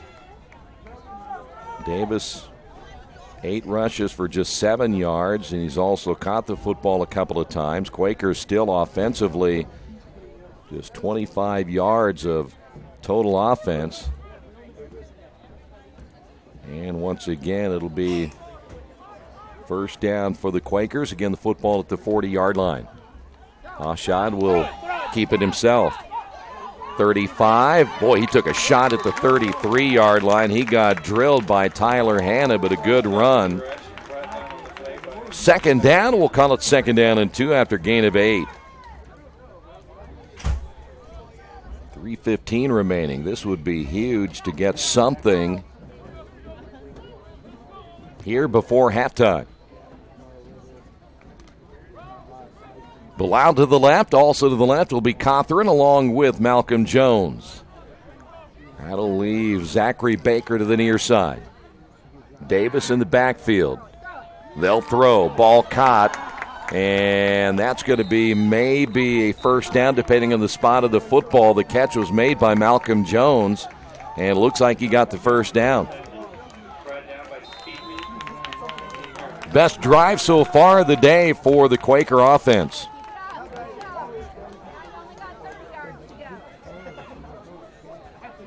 Quakers still have all 3 timeouts, 2:32 to go.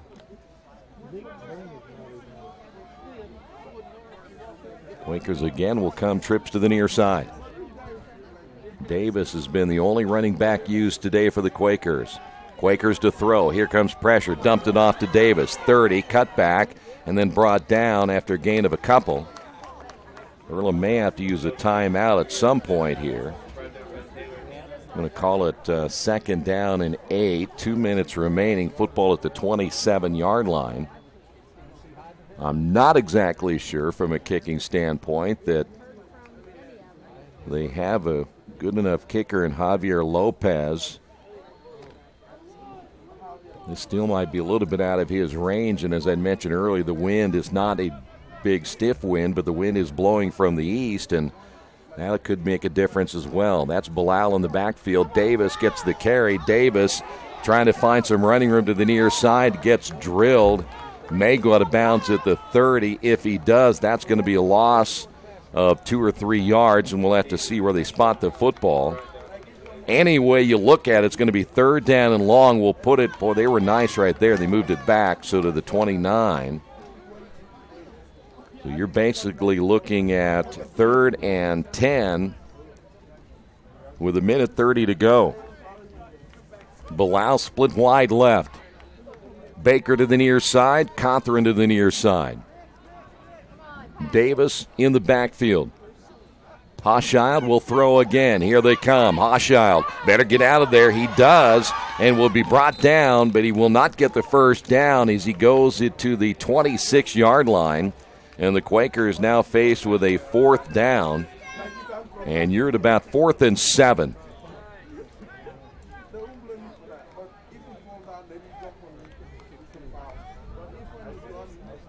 So now decision time right here, and the Quakers have decided they will take a timeout. We will take a timeout as well on the Wesley Bates Wealth Management scoreboard. Mount St. Joe on top of this one, 35-0. For over a century, Richmond Power and Light has been providing safe, reliable energy to the citizens and businesses of Richmond and the surrounding area. Through their dedicated and talented employees, they are advancing their tradition of exceptional service through new technology, training, and efficiency in everything they do. Richmond Power and Light provides reliable, low-cost energy and technology services in a customer-focused, environmentally responsible, safety-conscious manner. Richmond Power and Light. Together we make powerful partners. Summit Computer Systems is a full-service computer manufacturing and support company founded in 1997. They partner with businesses and individuals to provide computer systems, hardware service, support, design services, high-speed wireless internet, network design, and more. Summit Computers, 1427 Chester Boulevard in Richmond. Give them a call at 939-2120. Well, big 4th down here for the Quakers. It'll be 4th down and 7. 1:24 remaining here before halftime. Hochschild again out of the shotgun. 4 wide. Hochschild looks over the middle. Ball caught by Davis. Davis, little screen pass, gets hit at the 25-yard line, and the Quakers will not get the first down. And a man down for the Quakers as well as Jared O'Byrne will go down, the junior offensive lineman. Slow to get up. And so the fourth down unsuccessful again for the Quakers, and Mount St. Joe still has 1:15 remaining here in the first half. As good as their offense is, it doesn't take long for them to find their way down the field. And we have seen Tomlin already work pretty quick.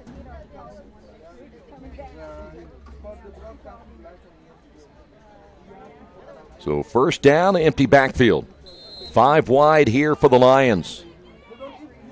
Tomlin again out of the pistol. More of a pistol, only 2 yards back or so in this formation. Swing pass to the near side. Ball will be caught. That'll be Murphy. Murphy to the 30. He's only going to get about 5 yards on that pass play. It'll be second down and 5. Kobe Walker getting credit for the tackle there. So again, second down and 5. Tomlin once again will keep it himself, and he's going to lose a yard. So now third down and 6. 44 seconds remaining. 3 to the far side, 2 to the near side. Empty backfield again. Tomlin to throw. Steps up in the pocket over the middle. Ball caught at the 45. 50 and brought down. That'll be A.J. Glines. First down again for the Lions. They'll hurry to the line of scrimmage with 28 seconds remaining. Football again, first and 10 at the Earlham 49-yard line. Hurry up offense. 5 wide, empty backfield. Tomlin looking left. Now steps up. Will throw over the middle. Ball's going to be caught again by Glines down to the 28-yard line. And another first down.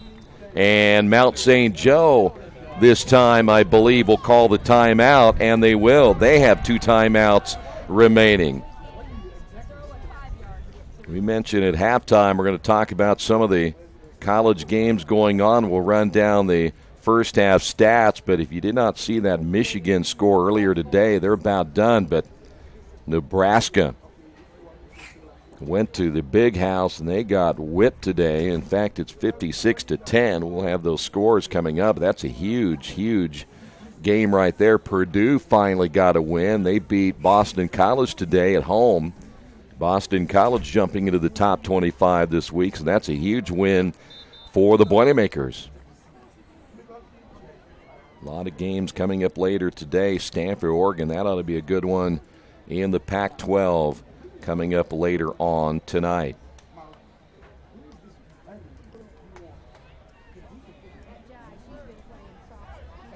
So first down for the Lions, and the football placed once again at the 28-yard line. Tomlin will have trips to the right. Tomlin to throw. Near side, ball will be caught by Pankey, and he gets out of bounds. And it'll be second down. After a gain of 7, so it'll be second down and 3.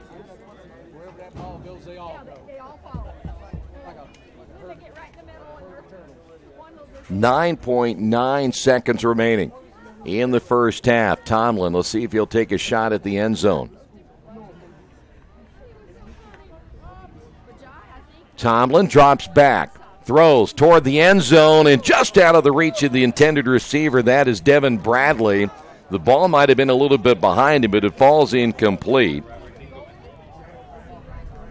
And it'll be third down and 3. Still 4.7, and the kicker will come on. This is just in case they have a bad snap. They have a chance to do it again, but Jerry Porter, this will be from 39. Has the wind behind him.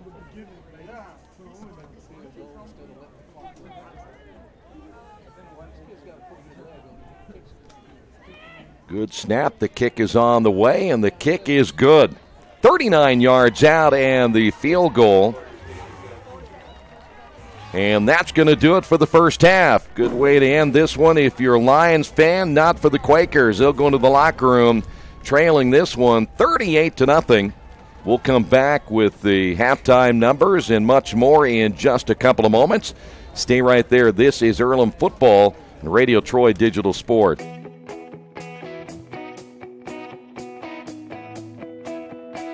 We check them better. Every Wetzel Better Buy certified vehicle is fully inspected and reconditioned by ASE and factory-trained technicians. And each Better Buy vehicle comes with a Carfax vehicle history report, so you know you can buy a vehicle with confidence. We back 'em better with a 3-day satisfaction guarantee. Every Wetzel Better Buy certified comes with a 3-day or 300-mile satisfaction guarantee. If you don't like it within that 3 days or 300 miles, just bring it back and we'll exchange it for a vehicle of equal value. Every Wetzel Better Buy certified vehicle comes with a 12-month, 12,000-mile warranty. We price them better. We have dedicated individuals searching the entire country for the highest quality, lowest price vehicles for our inventory. In today's competitive market, we're constantly monitoring vehicle values to ensure that we're offering the best prices possible. We guarantee that every Wetzel Better Buy vehicle is the highest quality used car or truck around. Our reconditioning process guarantees that you are getting a vehicle as close to brand new as possible, and our warranties back that up.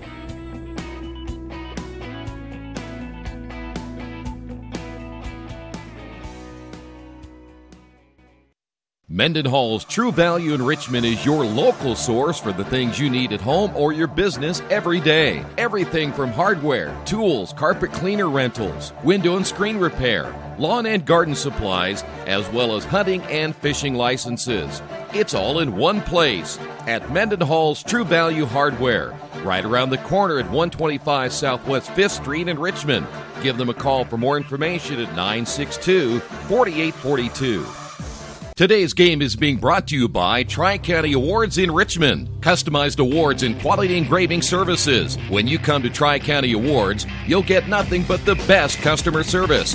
We take pride in our prompt service and easy availability. Celebrate success with a gorgeous medal, trophy, or plaque from Tri-County Awards. We've been crafting awards since 1972. Choose from a wide variety of designs and styles. We're a locally owned and family-operated business. Tri-County Awards, 1001 South East Street in Richmond. After the unexpected, expect us. Indiana Farm Bureau Insurance of Fayette, Rush, Union, Decatur, and Shelby counties. Auto, home, life, renters, farm, crop, and business coverage. Coverage you need in a language you know. We take customer satisfaction seriously and don't take a cookie-cutter approach to your coverage. For more information, call 800-723-3276 or go to their website, in.farmbureau.com. Our community. It's where we live. It's where we work. It's where we play. At West End Bank, we're not just in the community, we're a part of the community. And that's why we support over 100 programs for local nonprofits and schools, including our financial literacy program that positively impacts countless students throughout the area. You bank locally, so we give back locally to watch people grow with endless possibilities. Some people are born lucky. Other people take luck into their own hands, avoid stepping on sidewalk cracks, and wouldn't dare walk under a ladder. But whether you were born with luck or make your own, when it comes to your insurance coverage, luck should have nothing to do with it. So talk to Indiana Farm Bureau Insurance today or visit them online at infarmbureau.com to purchase an auto policy. Indiana Farm Bureau Insurance. Stop knocking on wood. Questions about your coverage in Wayne County? Call 765-962-9548 and ask for me, Kevin Shearer.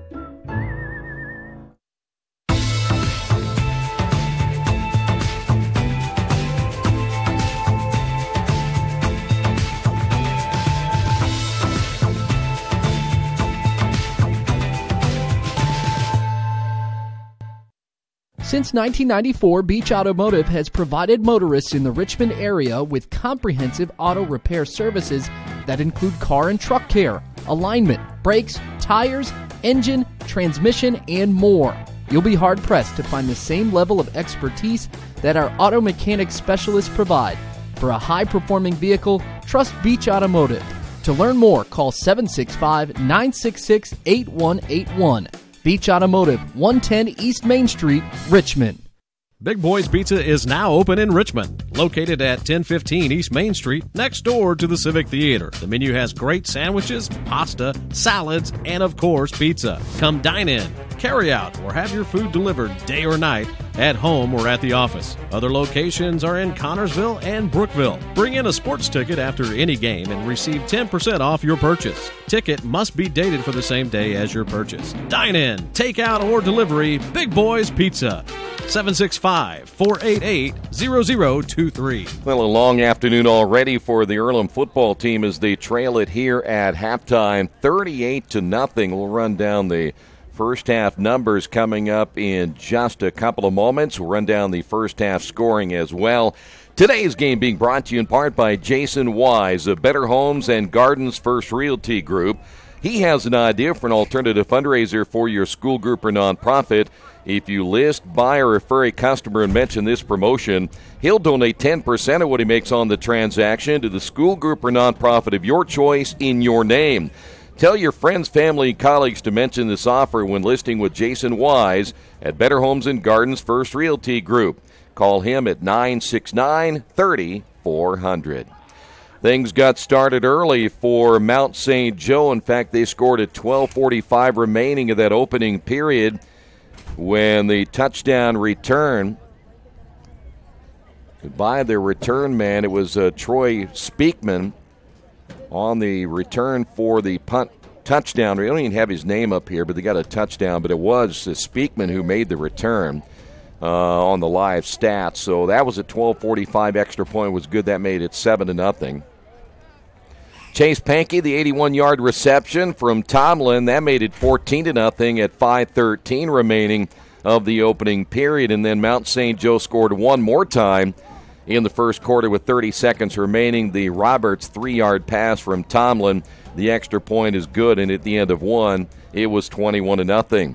Cooper Earls, a 4-yard touchdown pass from Tomlin with 9:25 to go in the second quarter. That made it 28-0. And with 6:26 left in the second, it was Pankey once again, 13 yards from Tomlin, 35-0. And then Jerry Porter, a 39-yard field goal as time expires in the first half. And that's where we stand now at 38-0. Give you the first half numbers offensively for Mount St. Joe. 17 first downs, 14 of those through the air. They were 3 of 4 in third down efficiency at 75%. 342 yards of total offense, 303 of those through the air in the first half. Individually for Mount St. Joe, Tomlin 21 of 28, 303 yards and 4 touchdowns. Their leading rusher, Colby Newman, 4 attempts, 29 yards. In the receiving department, how about Pankey in the first half? 5 receptions, 122 yards, averaging 24.4 yards per catch and 2 touchdowns. A.J. Glines also with 5 receptions for 70 yards. Nick Murphy, 3 receptions for 47. And Grayson Roberts, 4 receptions for 35 yards. Quakers finished with 6 first downs in the first half.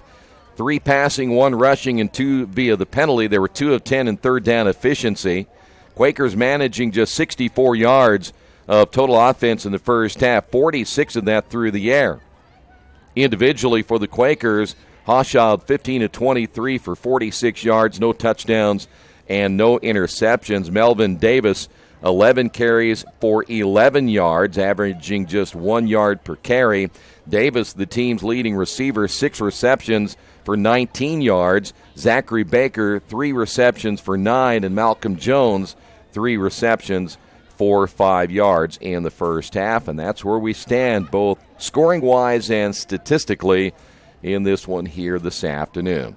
All right, when we come back, we'll check out the college football scoreboard going on this afternoon. Already one Big Ten game in the books and a big win by the Michigan Wolverines this afternoon over Nebraska. We'll Talk about that and much more as the scoreboard is next right here on Radio Troy Digital Sports. Kate's Cages is the #1 indoor training facility for baseball and softball in Richmond by far. With top flight instructors, you will learn how to play the game the right way. Everything from pitching, hitting, catching, and fielding. Kate's Cages will also have the opportunity to participate in triple play fall ball, the softball academy, individual and team camps, and individual private workouts. Kate's Cages Baseball and Softball Indoor Training Facility, 1366 Rose City Boulevard. Call 993-2353 for more information.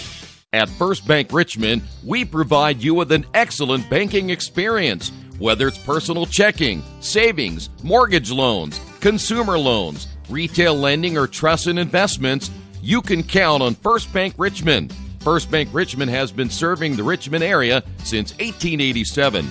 For more information, give them a call at 962-2581 or go to their website at firstbankrichmond.com. Georgia Direct is your one-stop source for floor coverings and decorating ideas for remodeling a home, office, kitchen, or bathroom. Their showroom offers quality products from Mohawk, Shaw, Armstrong, Craft-Made, and many more. They proudly offer Richmond the best quality and variety of home design solutions at competitive prices. At Georgia Direct, their goal is to deliver an outstanding customer experience from selection through installation. Georgia Direct Carpets and Cabinets, 5200 National Road East, Richmond. Are you looking for the right place to work out? A place where you have several choices and can have fun at the same time? Well, that place is right here in Richmond, Family Fitness Works. Family Fitness Works has spinning, Zumba, kickboxing, core works, kick fit, body pump, body flow, and much, much more. And don't forget, Family Fitness Works also has Richmond's most extensive free weights and Nautilus in the area. Check out their website at familyfitness.com or stop by at 213 North 3rd Street in Richmond.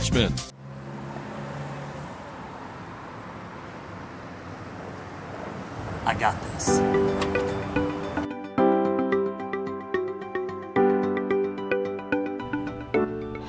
I got this.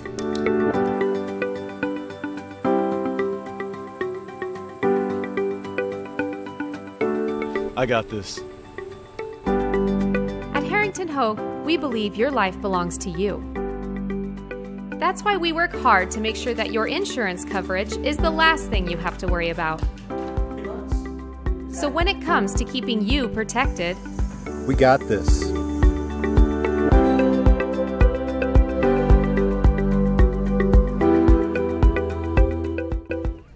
Back once again here at Darrell Bean Stadium as the Quakers trail it at halftime 38-0. Let's go and get you caught up on the scoreboard this afternoon. Plenty of top 25 action to tell you about already as number 19 Michigan pounded Nebraska in Big Ten play, that final 56-10.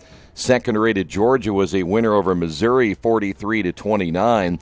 Number 23, Boston College, they are up at Ross-Age Stadium in West Lafayette. The Boilermakers come alive finally this year.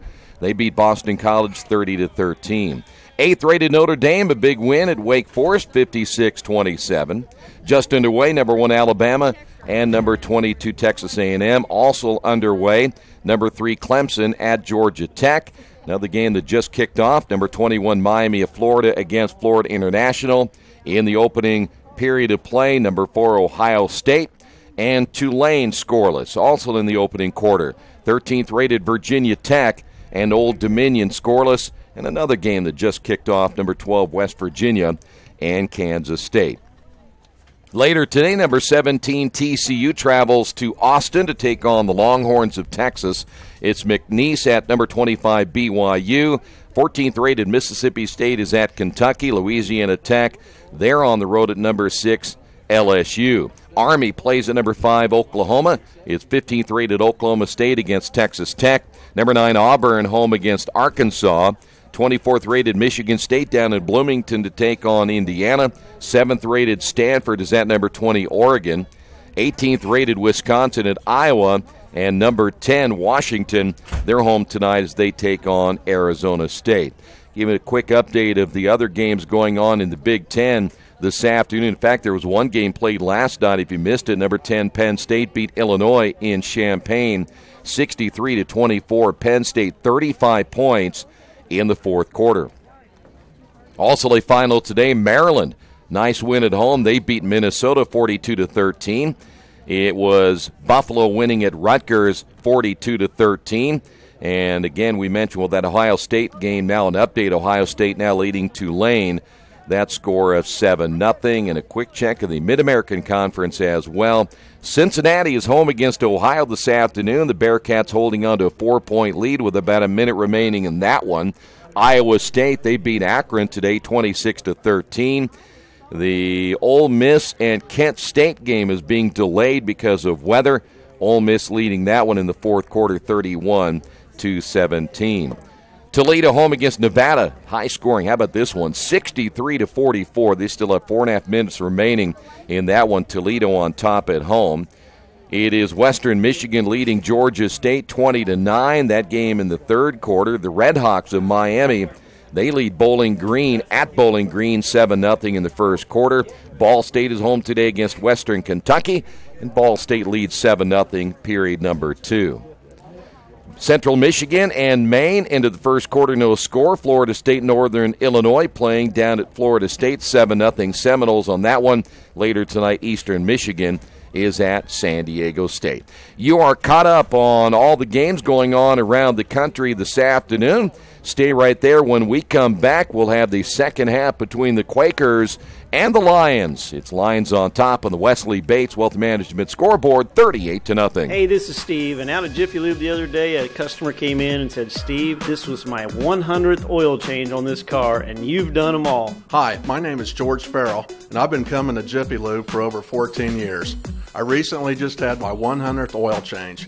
I'd like to thank Steve Funkhauser and his staff for the great service that they've provided me over the years. Thank you to all, and I would recommend anyone to come to Jiffy Lube to get their car serviced. Jiffy Lube, #1 in customer satisfaction for a reason. Finding just the right used car can be a daunting task unless you shop at Tony's Car Sales in Richmond. Hi, this is Troy Naragowski. I can guarantee you one thing. Tony's professional staff will help you every step of the way without all that pressure of buying a new car. Hey, I bought my last 2 cars from Tony's, and it has been a great experience every time. Tony's has lots of one-owner cars, SUVs, and trucks ready for you today. Tony's Car Sales, 250 National Road West in Richmond. Best One Tire and Service has been committed to our partners since 1948. With more than 250 locations in 26 states, Best One puts over 1 million tires on the road every year. Superior tires, expert service, competitive prices. Best One Tire and Service, where the best costs less. Hi, I'm Roger Clark with Best One of Richmond. Because Best One is one of Bridgestone's largest retailers, we offer exclusive Bridgestone savings. Visit us in Richmond to save on Bridgestone tires today. Hello, my name is Kyle Schwarzkopf. I'm the manager of Kyle's National Road Auto and business in Richmond since 1979. We employ ASE certified technicians and we have over 80 years of experience. We work on all domestics and most European and Japanese cars. Give us a call at 966-1555. Kyle's National Road Auto Service. My name is Kyle Schwarzkopf and I approve this message. Little Sheba's Restaurant and Zini's Place. Come join us in Richmond at 175 Fort Wayne Avenue or at our newest location in Centerville at 129 East Main Street. Grab one of our gourmet pizzas, a deluxe sandwich, steak or fresh salad, and an ice-cold beer or your favorite wine. Featuring live music every Tuesday, Friday, and Saturday, plus more in our smoke-free environment. 10% discount with a valid student ID. It's better than being home. New Vision Sports is a training program that focuses on the training and improvement of this serious-minded athlete, including all ages and skill levels. From creating customized workout plans to providing ongoing motivation and support, New Vision strives to help you achieve your training goals. Their trainers use a variety of effective workout plans based on your specific goals. New Vision Sports, 977-5831, or go to their website, newvisionsports.com. That's New Vision Sports with a Z. For the past 35 years, Van Vliet Insurance has built a reputation of bringing a personal touch. That's because at Van Vliet, it's all about you, your needs, your life, and our town. Along with providing quality coverage to individuals, families, and local businesses, we're proud of our community and the opportunity we have to protect your future within it. Van Vliet Insurance, an Erie Insurance representative. Hometown professionals at work for you. We are getting ready for the third quarter back here at Darrell Bean Stadium. Let's go ahead and make all of our adjustments as well as we get set for the third period of play. And we will switch sides, and one more time we'll see Mount St. Joe work from right to left. The Quakers will kick off the football to begin, or I should say the Lions will place the foot. I'll get it straight here eventually. The Quakers will put it at the 35 and kick off to the Lions. I'm looking at the schedule at the same time to talk to you all, and it's Manchester next week. I say the Quakers on the road for 2 straight after 4 at home in a row. 6 games at home this year for the Quakers. I just wanted to make sure next week is a 1:30 kickoff time, and the Hanover game also 1:30. They've been kicking off so far this year 2:30 and 3 o'clock pretty consistently. That's a short kick. It goes out of bounds. There's a flag down.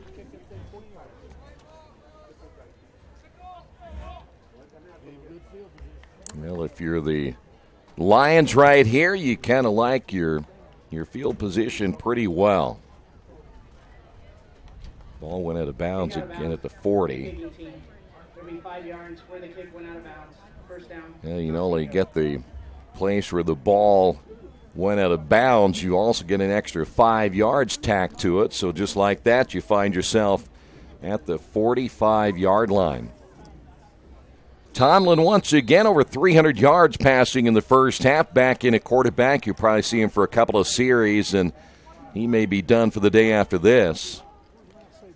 So Tomlin out of the pistol formation, looks to throw, and there's an immediate hit. Colby Walker dumping the running back. That was Colby Newman.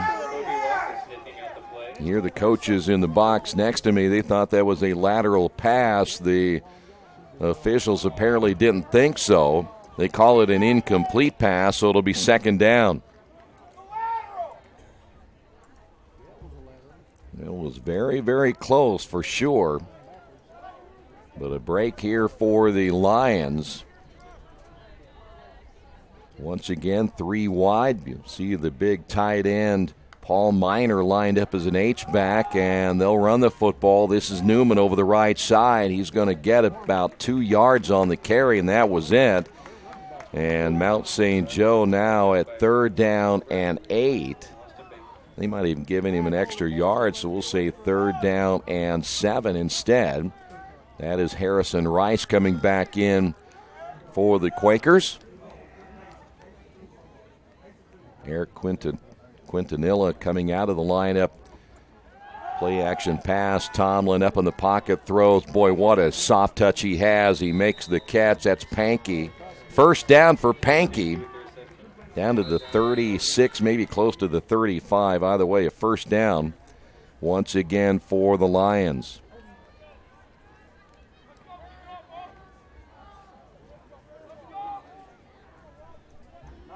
.14:04 remaining in the third. First down again for the Lions. Trips to the left. Tomlin once again with Newman, the running back. Newman, big hole up the middle to the 25 and will be dumped. He's going to get another first down.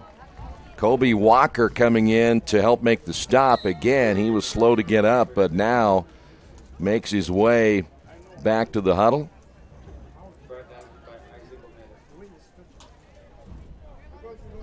And again, first down for Mount St. Joe.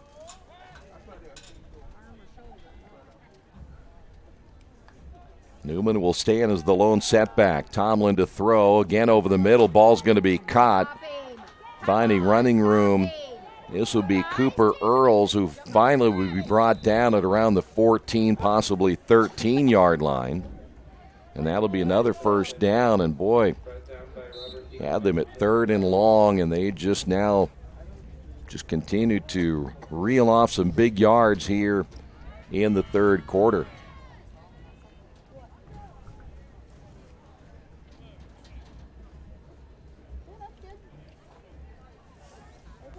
Tomlin again will set things up with his running back, Newman. Newman just to his left, trips to the right. Single receiver to the near side. Tomlin barely moving, throwing one-on-one coverage, and a touchdown just like that. It was Glines who had coverage on the near side against Cole Burrell. And that was about as easy as you can get. So now the extra point attempt. Porter, see if Porter's back in. Porter hit that 39-yarder to end the first half in to attempt the extra point. And it is on the way, and it is good. On the Wesley Bates Wealth Management scoreboard, Quakers down in this one 45-0. As an internet service provider, Parallax Systems offers reliable residential high-speed internet service and business service. With a fiber backbone reaching over 150 miles, we have created a multifaceted delivery system. Our dark fiber leasing has proved beneficial to public and private sectors alike. Parallax serves Wayne County and surrounding areas. Parallax Systems, when speed matters, a division of Richmond Power and Light. At the Reed Orthopedic Center, our physicians and support team devote themselves to helping you return to a healthy and active lifestyle. Our expertise includes shoulder, elbow, foot, ankle, hand, wrist, hip, and knee injuries, as well as pain management and rehabilitation, and school athletic training programs and sports medicine. We are committed to providing you with the best possible orthopedic treatment that we can. To request an appointment at the Reed Orthopedic Center, call 765-935-8905. Quakers will get the football back, trailing this one 45-0. Dufresne on the kick and going out of bounds on the fair catch on the near side. As that means the Quakers will just take the football at the 25. That'll give them at least decent field position.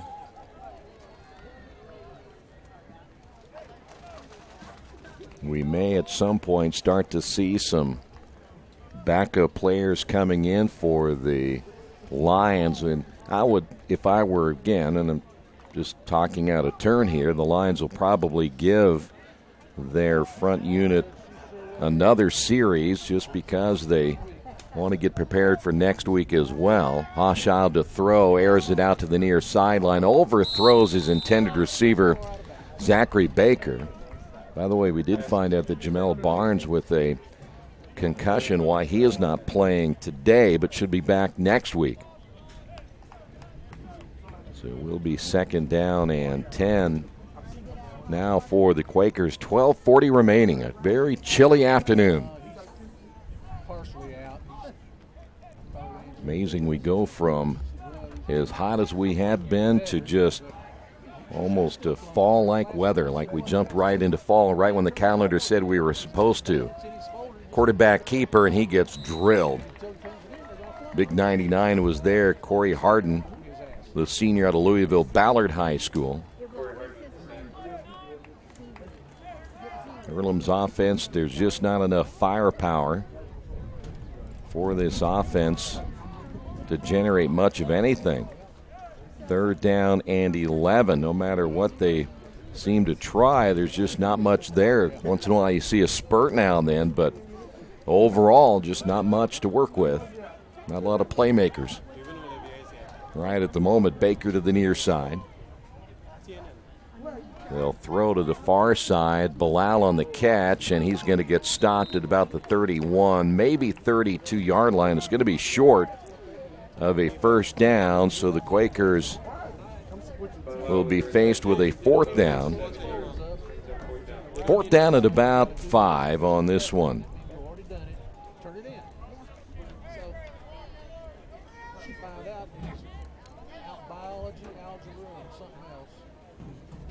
So Jordan Christian back in to punt the football away for the Quakers.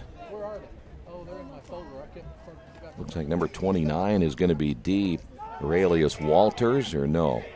If it's a different 29, Earlham fans said it hit a Mount St. Joe player. The officials did not see that was the case. Now they had number 29 out there, but that If that is Walters, well, it could be. Aurelius Walters. They list him as a defensive end, 5'11", 165 pounds. So the Quakers thought at least the fans thought that someone from Mount St. Joe touched the football. The officials did not see it, so now we will have a new quarterback, Derek Williamson, a sophomore out of Columbus, Ohio. 5'10", 230 pounds. Trevor Tomey coming back in as well, so big fella out there, quarterback. And an end around the right side. I'll tell you what, the quarterback, though, that was Williamson leading block, and he got drilled, but he's out there, the lead blocker for the running back. Tomey gets a nice gain down to the 38. I tell you what, don't think that Williamson can't take it, 230 pounds. First down again for the Lions. Again, the football seat right there at the 38-yard line.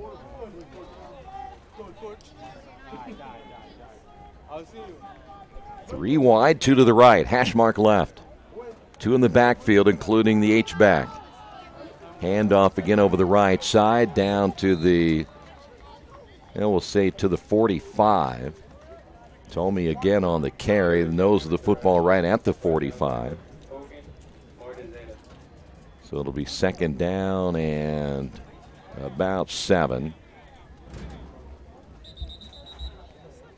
Boy, good news. In fact, a player is down. That's not the good news. The good news is we haven't seen very many penalties so far, and that's number 55. That is Andrew Reenan out of Cincinnati Northwest High School. Might be his shoulder, the way that they're helping him off the field. It's his left shoulder.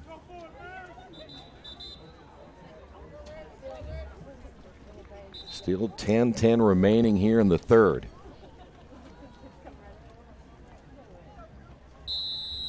We have all kinds of new players coming into the lineup now for the Lions. 84 receiver now to the near side is Chase Samples. 480 pounds. So we have seen, I think, just about everybody come out of the lineup now for Mount St. Joe. Their backup players are in. Williamson rolls, throws, good arm, has a man, and just in and out of the extended arms of his receiver, and it falls incomplete. Jermaine Drake may have been the receiver there, number 3. I know that's not Paul Minor. Minor's the tight end we saw earlier. Minor at 6'4", 230, and he's not 230, so that must have been Jermaine Drake. I can believe that. So now it'll be third down and 7. Whistles will stop play here at 9:44, and the Quakers didn't make any changes in their defensive personnel, so here we go. Williamson once again to throw. Fires near side. Ball's going to be caught. That could be a first down. Forward progress. We'll put the football at the 45. I think that's going to be Nick Murphy, who's still in the ball game. Murphy, wearing number 5, gets the first down, and the Lions will have the football into Quaker territory. I'm going to check here, see how many of the quarterbacks. They got a lot of the quarterbacks. Becker's on there. Mejias is on there. We might see them all. Terrence May, another quarterback. Joseph Perez. How many they got? There's Hutchinson. He's a quarterback. There's about 6 or 7 of them for Mount St. Joe. Arm tackle. And this one is out of bounds on the near side. Once again, Tomey on the play will make it first down again. 9 minutes remaining here in the third. Vincente Becerra's back in. And now the Lions driving the football with their backup quarterback, the sophomore Derek Williamson. Williamson will have 3 receivers to work with. Goes deep. Has a man. Ball's caught. Touchdown. 35 yards out, and that'll be Cooper Earls, number 11, making the catch for the score. And the Quakers now trail this one 51-0. Pretty good throw that time by Williamson.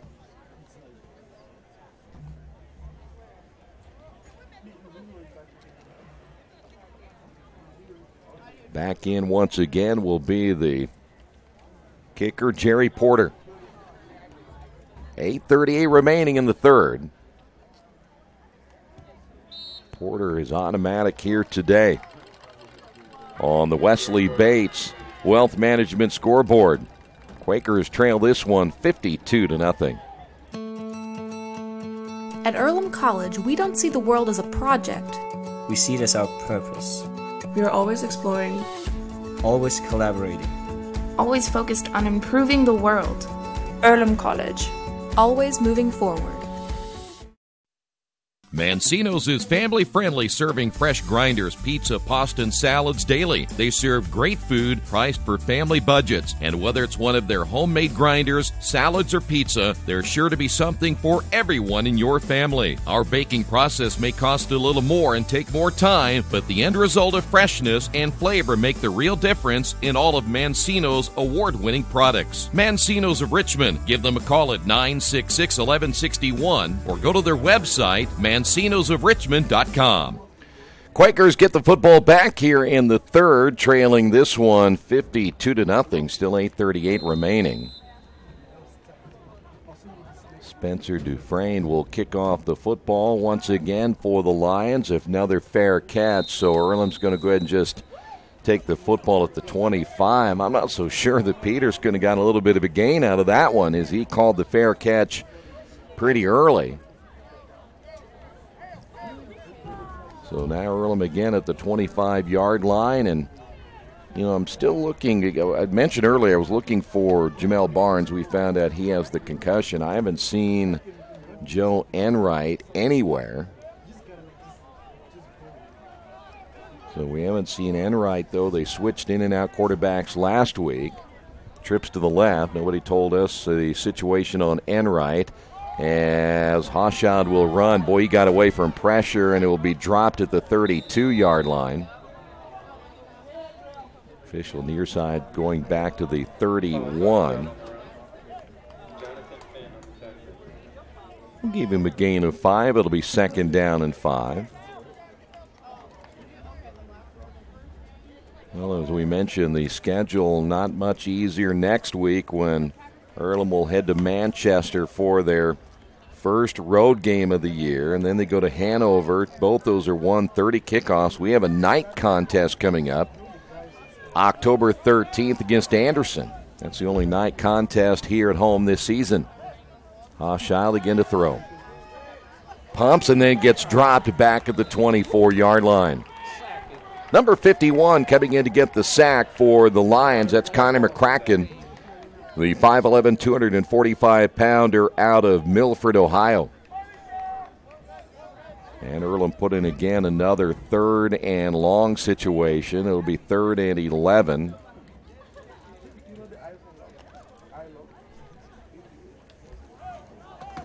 Quakers work with 4 receivers. Davis again in the backfield. Hashad takes the snap, looks to throw, sets up the screen pass to Davis, makes the catch, gets dropped easily from behind. And then we've got a flag on the near side, some extracurricular activity. Somebody's going to get an unsportsmanlike conduct penalty on that one. That was number 23 there. That's Deshaun Pumphrey from Louisville, Kentucky. Looked like he was mixing it up. On the near side was Zachary Baker. Play went virtually nowhere. The only thing the Quakers may have gotten out of that was a gain of a couple, and that was about it. So now we'll sort out the penalty.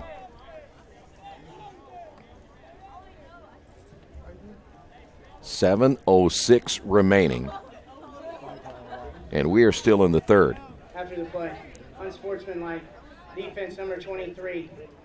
15 yards, automatic first down. So the Quakers will get a first down out of it. The penalty going against Mount St. Joe.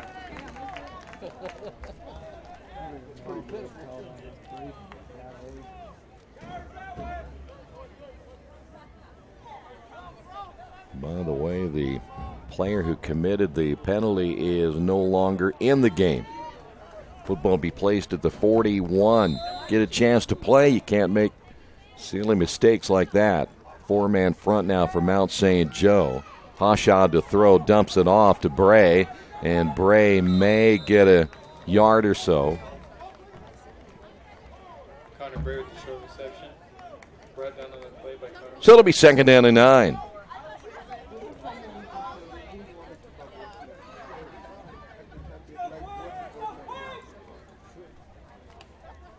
Back in the ball game for the Quakers will be Corey Peters. He will be one of 3 receivers to the far side.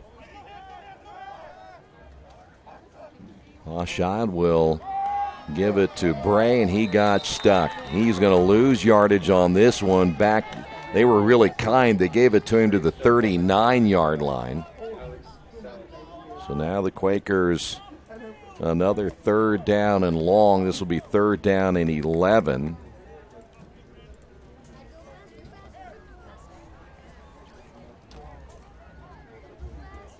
Not sure if Davis might be done for the day as well. Want to make sure he doesn't get any more dinged up for next week. So Bray getting a chance to carry the football. Hochschild throws to the near side. Ball will be caught by Baker.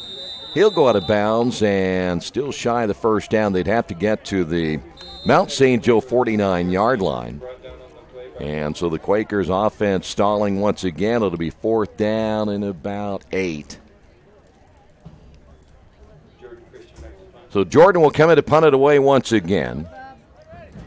And the deep man from Mount St. Joe listed as Aurelius Walters. I don't know why they haven't listed as a defensive end. Maybe someday he will be. Too many men on the field, I think, for Mount St. Joe. That'll be a penalty flag. Jones will make the catch, but again, the penalty will instead give the Quakers a chance to either punt it again or go for it on 4th down and about 3.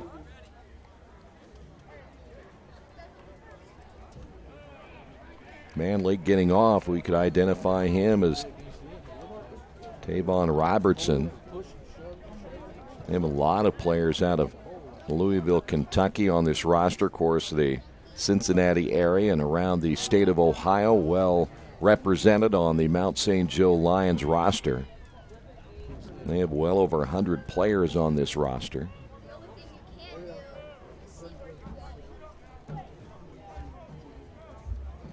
You can see the coaching staff talking about the Legal substitute. situation. 12 men on the field on the defense. 5-yard penalty. Replay 4th down. So we'll replay 4th down.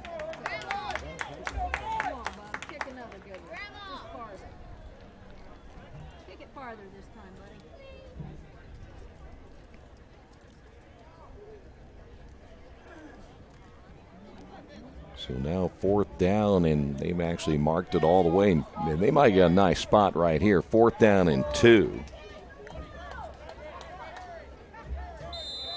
Walters is deep once again for the Lions. Back at the 20 is Jordan Christian. High snap. Here comes the rush. Jordan's going to try to throw, and he's going to get dumped for the loss. All the way back to the 36-yard line, and that's where the Lions will take over 1st and 10. I figure if you're going to go for it at 4th down and 2, you might as well line up your offense and try to run it. So here come the Lions once again, and the quarterback will remain Derek Williamson. He'll have to wait a little bit longer. I don't think Tomlin's going anywhere. He's only a junior. He'll have another year to come back for Mount St. Joe next season. Trips to the right, 1st down and 10. Williamson, he's going to show his running ability. Boy, he's a haul. He's a big load to bring down. Gets inside the 30, down to about the 29-yard line. He is not going to be an easy tackle. That's going to be a gain of about 7. We'll call it 2nd down and 3. We'll check here this offensive line. There is a freshman. That is Ryan Galloway, listed as a defensive lineman, but he's in as the left tackle. I think they have just about all these guys are freshmen. Williamson to throw. It's going to be knocked down by Kobe Walker. 66 is a freshman out of Cincinnati, 6'3", 275. 69 is a freshman. He is 6'2", 325. 76 is a sophomore. He's 6'4", 305. These aren't even the starters, by the way. See if I can pick up the right tackle, number 54. He's only 240 pounds. Chase Bright out of Independence, Kentucky. Man in motion, left to right. 3rd down now, and that will be a 1st down. Kobe Walker trying to strip the football from the quarterback, Williamson. So 1st down once again for the Lions. What is even harder to believe that we still have 19 minutes remaining to play a football here this afternoon. These guys are going to get a whole lot of playing time the rest of the way in this one. Williamson again to throw. Ball caught. Nice pattern run to the inside on the reception, 84. Chase Samples out of LaGrange, Kentucky. Another 1st down.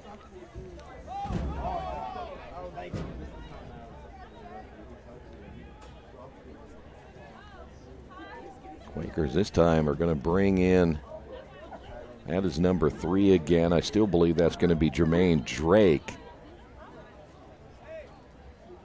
Boy, however you look at it, they got a whole bunch of guys that are very big on the outside. New running back as well, Michael Williamson, number 20. Williamson lined up just to the left of the quarterback, Derek Williamson. Throw to the end zone, and we've got a flag down. This may go against the offense. Let's wait and see. There was coverage there by Kevin Venturi. He's only 5'3", though. That's a tough cover, and they're going to say the penalty is on Earlham. Well, when you're 5'3" and you're throwing to your receiver, who can be 6'3" or 6'4", that is really tough when you're only 5'3".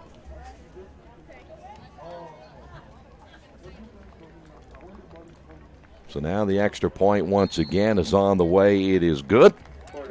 On the Wesley Bates Wealth Management scoreboard, Quakers trail this one here in the 3rd, 59-0. Summit Computer Systems is a full-service computer manufacturing and support company founded in 1997. They partner with businesses and individuals to provide computer systems, hardware service, support, design services, high-speed wireless internet, network design, and more. Summit Computers, 1427 Chester Boulevard in Richmond. Give them a call at 939-2120. For over a century, Richmond Power and Light has been providing safe, reliable energy to the citizens and businesses of Richmond and the surrounding area. Through their dedicated and talented employees, they are advancing their tradition of exceptional service through new technology, training, and efficiency in everything they do. Richmond Power and Light provides reliable, low-cost energy and technology services in a customer-focused, environmentally responsible, safety-conscious manner. Richmond Power and Light. Together we make powerful partners. And another fair catch on the return. I'm not quite sure why the Quakers keep fair catching, at least try to get a couple of extra yards, but they will fair catch one more time. Today's game being brought to you in part by Richmond area Subways. Each day of the week, you can get a different 6-inch sub with no artificial flavors or colors, only $3.50. Every Monday, the sweet onion chicken teriyaki. Tuesday, the oven-roasted chicken. And Wednesday, the turkey breast. Treat yourself at Subway. 4 locations in Richmond and Hagerstown. Subway, eat fresh. 3:23 remaining here in the 3rd. Hochschild has gone all the way so far. Pass out on the flat will be caught by Malcolm Jones. Ran into his blocker and then cut back to the inside. Did make something positive out of that play. And the Quakers will have it now 2nd down. And we're going to be kind on this one and make it 2nd down and 7.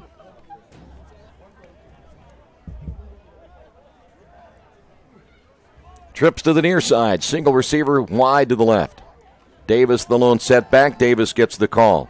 Nice hold to the left side. 35 and driven out of bounds on the far side of the field, but not until Davis gets the first down. He's really been the perhaps lone bright spot of this entire day, just from a standpoint of producing offensively, but still the Quakers, their numbers, only 60 yards of total offense so far here today, and we still have 2:20 to go in the third. First down, Earlham. Davis again. And he's going to get cut down for the loss this time. Coming up to make the stop, that'll be Jonathan Finn, the linebacker.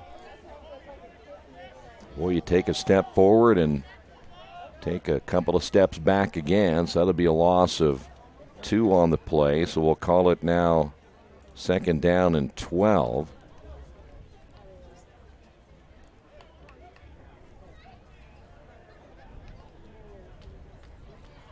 Quakers 2 to the near side. One of those will be Corey Peters.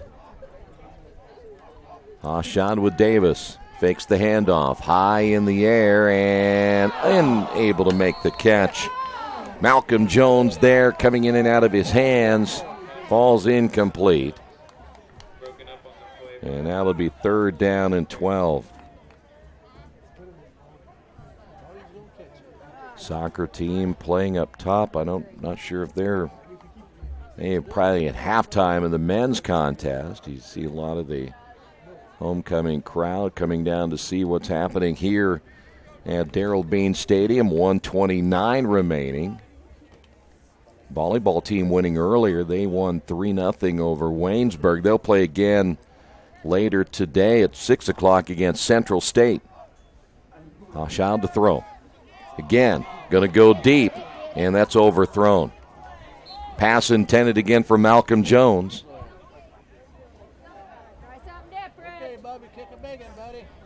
So now the Quakers with a 4th down.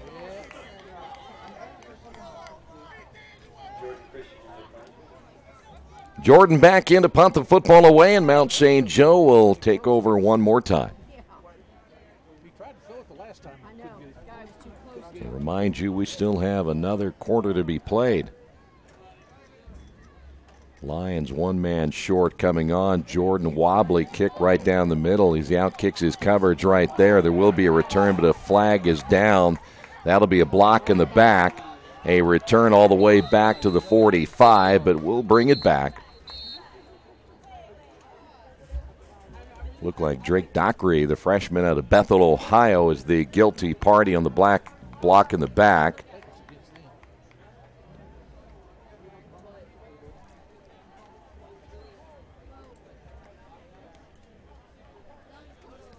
Block in the back on the return team, number 83, 10 yards from the spot of the foul. First down, Mount St. Joe. Penalty flag was at the 29-yard line. So they'll mark it off to the 19 and giving them a little assistance. Fongo Shoemake making sure they placed it at the right spot.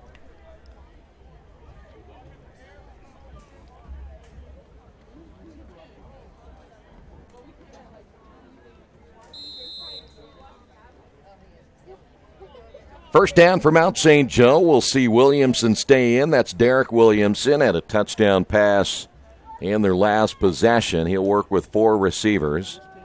And they'll run the football over the right side. That's a horse collar penalty right there against the Quakers. That's Michael Williamson.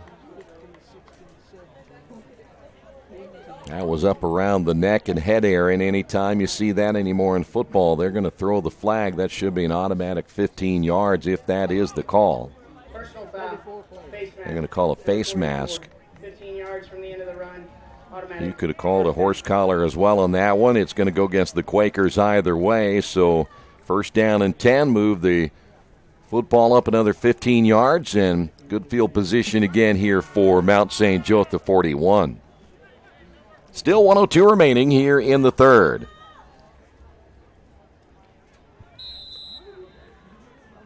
Williamson again out of the shotgun, 4 wide, 1 set back, and a man in motion. Williamson hands off over the right side. Another nice carry out to the 45-yard line, again by Michael Williamson. He's a junior running back out of New Richmond, Ohio. 5'9", 190 pounds. Getting a chance to carry the football. They thought maybe there's a fumble. They said he was down, though.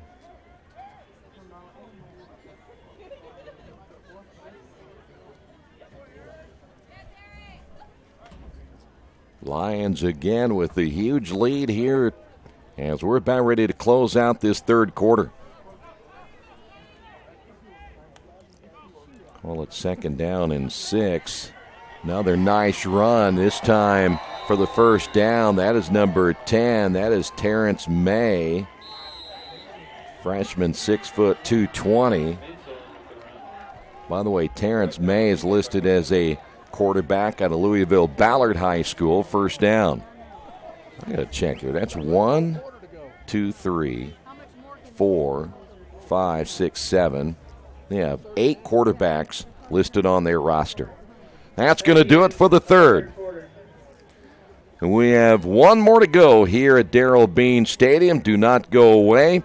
Quakers trail this one 59-0. This is Earlham Football and Radio Troy Digital Sports. For over 30 years, Reynolds Plumbing has been keeping the Richmond-Wayne County area running. Whether on commercial properties, restaurants, or residential, they've done quality plumbing, heating, and air work for thousands of customers. In a small town, a company like theirs cannot stay in business for as long as they have without being very good at what they do. It's not just about quality work, it's about customer service. If that's the kind of experience you want on your next plumbing or HVAC job, then Reynolds Plumbing has you covered. Call Reynolds Plumbing today at 966-0994. Today's game is being brought to you by Tri-County Awards in Richmond. Customized awards and quality engraving services. When you come to Tri-County Awards, you'll get nothing but the best customer service. We take pride in our prompt service and easy availability. Celebrate success with a gorgeous medal, trophy, or plaque from Tri-County Awards. We've been crafting awards since 1972. Choose from a wide variety of designs and styles. We're a locally owned and family-operated business. Tri-County Awards, 1001 South East Street in Richmond. Football placed at the 42-yard line. We're ready for the fourth quarter of play here at Darrell Bean Stadium. Williamson again out of the shotgun. He'll fake the handoff. Might have been a broken play that time, but Williamson able to get out of the pressure. Flag is down. That may be a block in the back. Dayton Hunt, the freshman wide receiver. In fact, Williamson ended up losing half his jersey. It's still laying back at the 43-yard line. Quakers had a chance to get the sack. Williamson, we mentioned, he's a big fella. He goes about 240 pounds. He's not an easy guy to bring down. There is a holding. Looked like it may have been, again, Dayton Hunt, the hold on the outside when Williamson was trying to spring loose. So that's going to put the football all the way back to midfield. So now you're looking at first down and 20. Williamson will add trips to the left, work at hash mark near side, single receiver to the near side as well.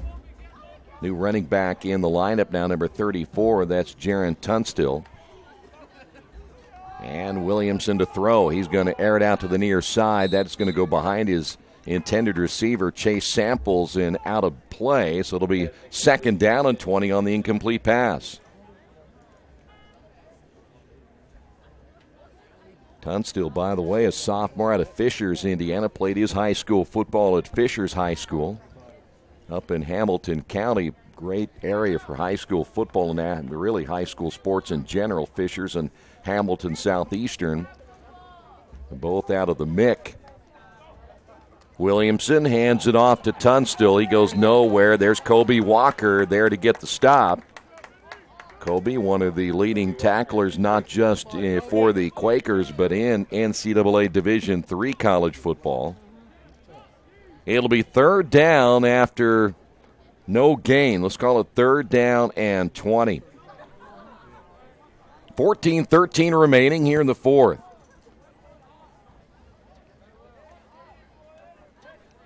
We've already seen several new players come in for the Lions. We'll have to keep an eye on who else may be in their lineup. That is going to be Malahil Mashu, who's come in. That ball over the middle. Nice pass, and the ball is caught shy of the 1st down.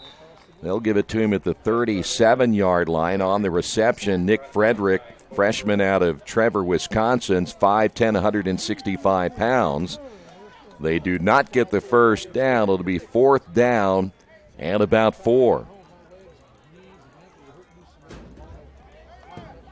So the punting unit, I believe, will come on. Several new faces once again. And the last guy to come onto the field is number 37, which, again, he is their regular kicker. That is Jeremy Porter. This will be the first time he's had to punt this afternoon. Quakers will have a man deep. That will be Austin Baker. High kick to the far side, and right at the hash mark, Baker makes the fair catch call, and the Quakers will have it. 1st down and 10 at about the, 11-yard line, again, depending where they spot the football. And they're going to put it right at the 10. So Quaker offense back out once again, see if they can generate some offense with 13:03 remaining here in the 4th quarter. Live stats again on GoEarlham.com. A complete rundown of all the activities today on GoEarlham.com. Everything from the men's and women's soccer teams. A volleyball playing 2 matches today. Hashad to throw. Quick release to the far side. Ball will be caught. Broken tackle. Nice gain by Baker. Finally driven out of bounds. It'll be 1st down and 10. Earlham again getting that football to their playmakers to the outside, and one of those is Zachary Baker, the freshman out of Spring, Texas. Football placed at the 33-yard line.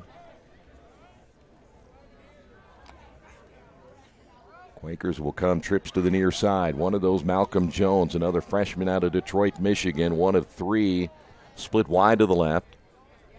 Hash mark to the right. Handoff Bray. Bray finding some running room. Now bouncing to the outside. Bray still on his feet. Good effort as he gets the 1st down. That's a great run by the freshman out of Northeastern High School, and Connor Bray.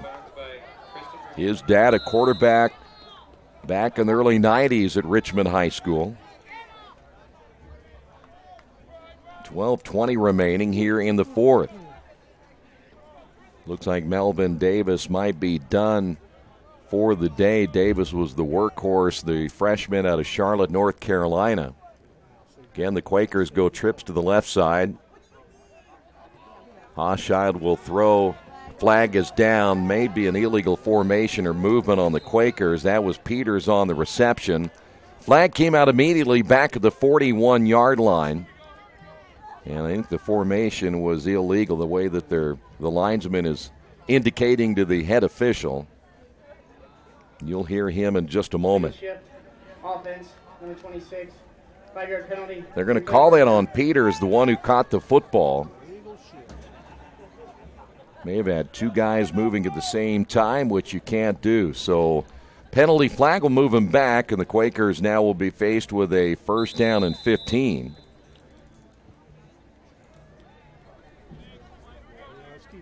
So again, Hawschild has played the entire ball game today. Joe Enright in and out last week. We haven't seen Enright yet today.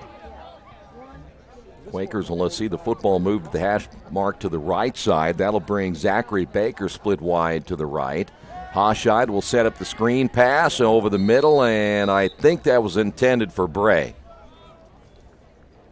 Quakers had 3 offensive linemen out in front ready to block, but the ball sailed over the head of Bray. It'll be 2nd down and 15.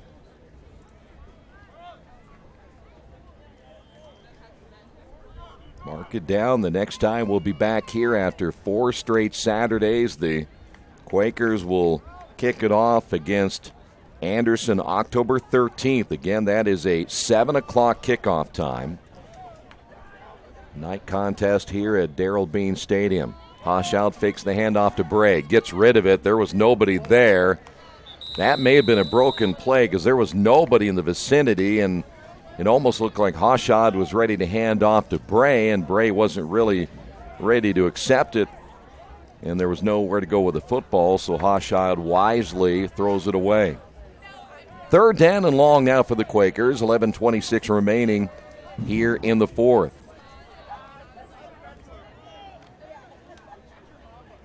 I do see Davis, so Melvin Davis is done. He's on the sidelines. They're not going to use him anymore today. They'll need him next week when the Quakers play their first road contest. Hashad will carry the football himself. He got stopped. He may even lose a yard. 48 coming in, big 48, that is Bo Kuning. Kuning, a defensive end out of St. Mary's, Ohio, 6'1", 235. And so it'll be 4th down now for the Quakers, and back in once again will be Jordan Christian, the junior out of Richmond. Now, Hashad might be a little shaken up. He's coming to the sidelines, and they're going to check him out. Mount St. Joe will have good field position right here, end-over-end kick. And that's going to take an Earlham bounce inside the 5 and rolls to the 3. Good kick by Jordan. Go, Jordy! So he changes field position here in the 4th quarter on a 4th and 15. Nice punt again by Jordan Christian. Good to have him back. Looks like Hashad may be okay. They continue to talk to him on the sidelines. If he doesn't at least come in quarterback, they still had Dickelman. Dickelman is a backup quarterback out of Athens, Ohio. And now we'll see Mount St. Joe take over deep in their own territory, and they're going to keep Williamson in. We mentioned they have 8 quarterbacks on their roster. Also coming in as the running back right here will be Terrence May. He is a backup quarterback, looks more like a tight end. May is at 6 foot 220. Think about May, 6 foot 220. Williamson is at 5'10", 230. And now we have another penalty flag. Delay game on the offense, number 15, half the distance to the goal, remains 1st down. Well, you can't get a whole lot closer.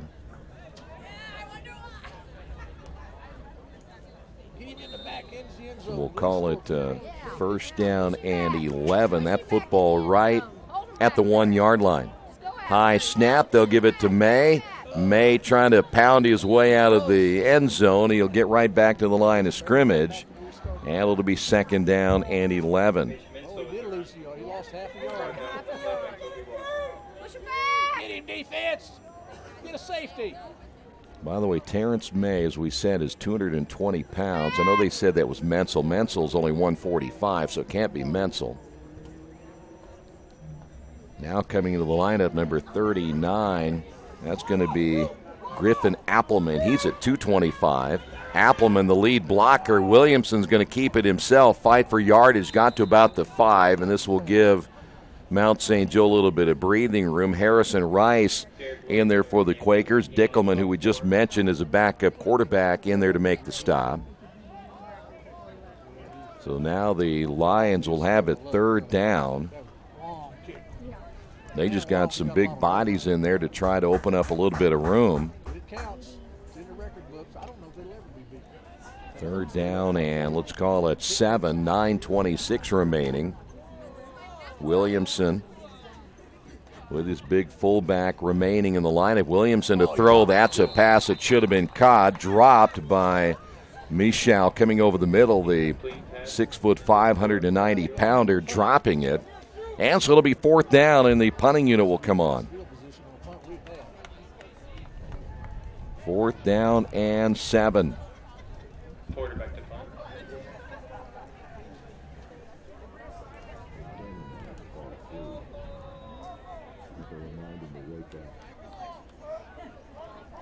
$9:15 remaining. Deep man for the Quakers. This time they will drop Austin Baker, and that one will go out of the end zone in a safety for the Quakers. Well, the bad snap will get you on the board.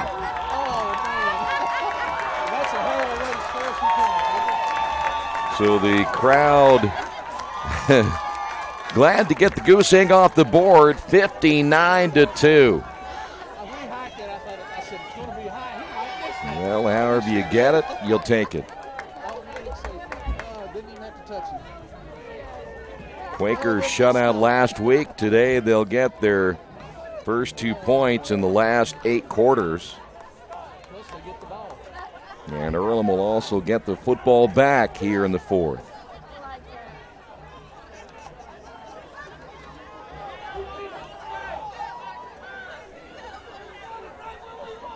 Mount St. Joe at this stage, I think they've about cleared everybody off their bench. And I think everyone that is playing right now is either a freshman or a sophomore. I mentioned Williamson, their quarterback, just a sophomore. Connor Bray will be deep, also deep for the Quakers. Corey Peters, it'll be a free kick now for the Lions. Dufresne will tee it up. He went to Chaminade Julian High School out of Beaver Creek, Ohio. 6 foot, 165 pounds. That kick will go to the far sideline and stay in bounds, where it'll be Peters on the return, and Peters out to the 39. First and 10 for the Quakers.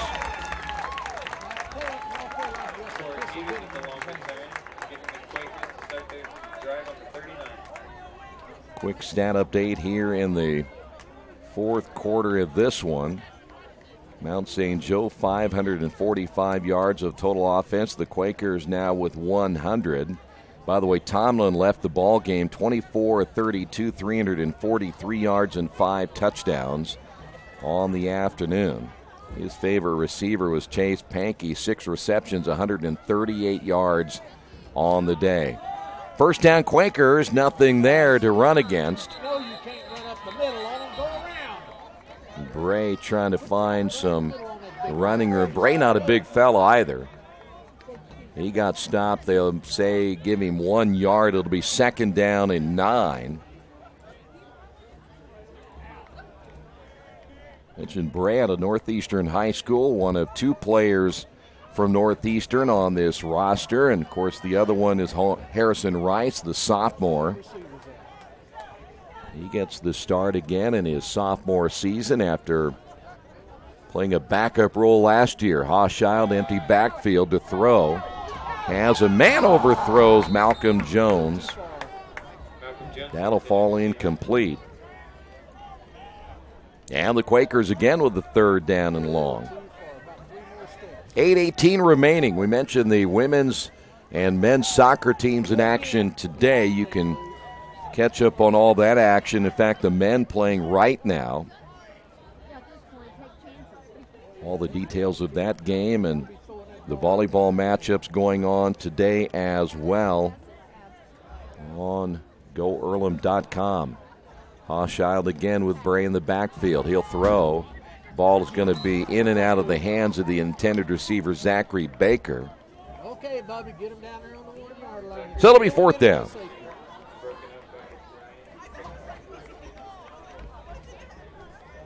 $8:13 remaining.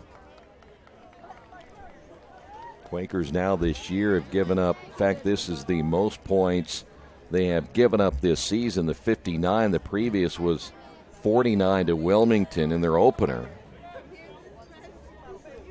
Low snap, no rush to speak of. They'll let Jordan kick that one away. It will be touched and jumped on at the 14-yard line.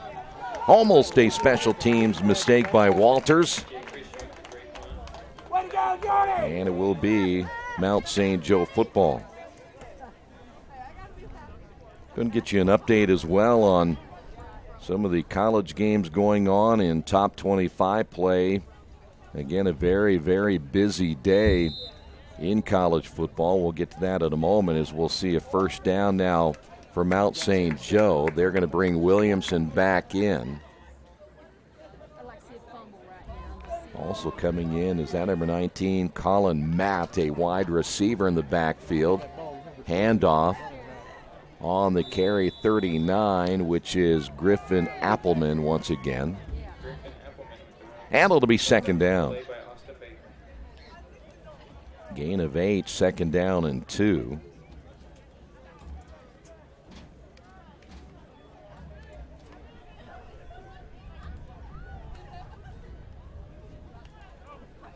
Once again, Williamson will give it to Appleman, and he might get back to the line of scrimmage. Not a whole lot there. Will be 3rd down. May have even just gotten a half a yard on the carry. 3rd down. And we're going to call it this time 3rd and 1. Earlier today, last night, Central Florida beat Florida Atlantic 56-36. Penn State put 63 on the board in their win over Illinois. Left side, 1st down and more. The big running back, Appleman, all the way out to the 45, maybe 46-yard line. It'll be a 1st down. Missed it earlier today. Michigan winning. Georgia picked up a win. Purdue beat number 23 Boston College at home. Notre Dame a win on the road at Wake Forest. They too put 56 on the board. Number 1 Alabama now leading number 22 Texas A&M 14-10, and number 3 Clemson leading in their contest as the handoff over the left side, and another big hole. Appleman bullying his way like Larry Zonka, and his number represents at number 39, gets another 1st down. If you don't remember Larry Zonk of the Miami Dolphins, go ahead and Google it. It's what everybody does these days. Number 1 Alabama beating number 22 Texas A&M 14-10. And also number 3 Clemson over Georgia Tech 21-0. 1st down and 10 here in the 4th quarter. Appleman again, big fullback at the 30-yard line, and boy, he made a big-time hit on that Quaker defense, but a flag is down. How about Appleman? How would you like to be watching him at 5'10", 225 pounds, barreling down at you? It'll be 1st down and 20 now. And Quakers ready to get this one over with here this afternoon, 59-2.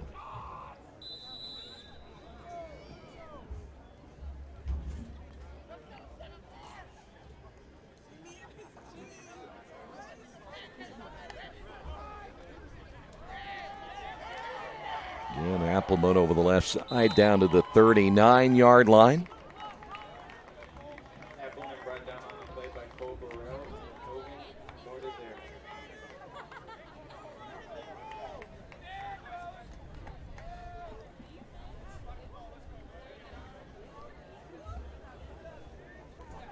So it'll be 2nd down and 12.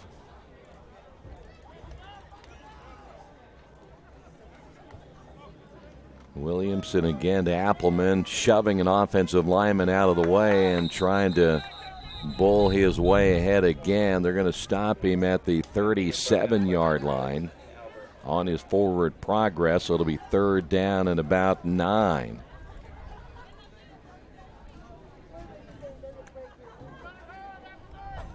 Yeah, but Appleman now the leading rusher.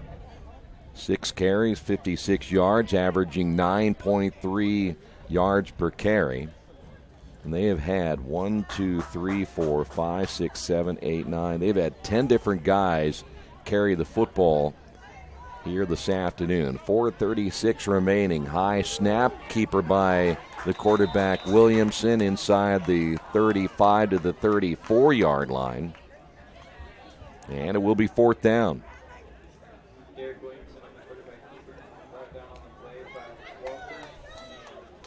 Let's call it 4th down and 5 just to give you an idea. You see the stick, they'll have to get to the 28-yard line.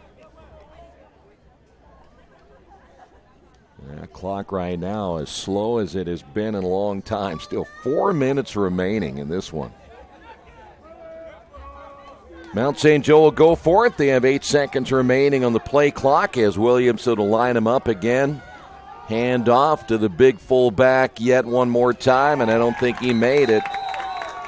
Appleman on the stop or on the carry, and he gets stopped shy of the first down, so the Quakers will take over 1st and 10. The Quakers certainly need something to cheer about here this afternoon as their starters stay in the ball game. Of course, they don't have a whole lot of depth to work with to bring anybody else in like all the other teams do. Only 40 players on your roster, and you're looking at a team like Mount St. Joe that has 100. They're playing all their freshmen now.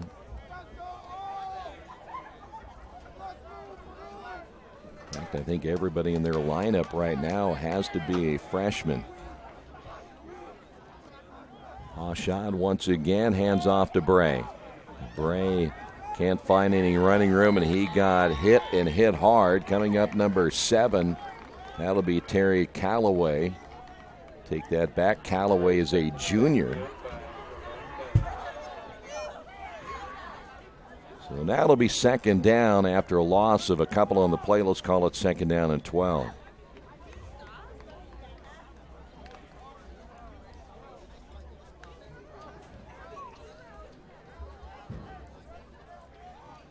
.309 and counting here in the 4th. 2 in the backfield now for Hashad. He'll pump to the right, now rolling to his left. Throws to the sideline, and he throws that one out of bounds. And it'll be 3rd down and 12. So Earlham's only points of the day so far coming off the safety on the bad snap and the punt by Mount St. Joe.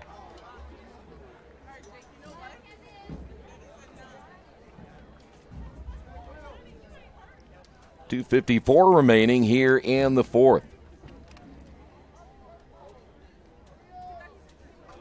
Earlham will see the record fall to 0-4 on the season, 0-2 in the HCAC. And for Mount St. Joe, they'll stay on top of the conference.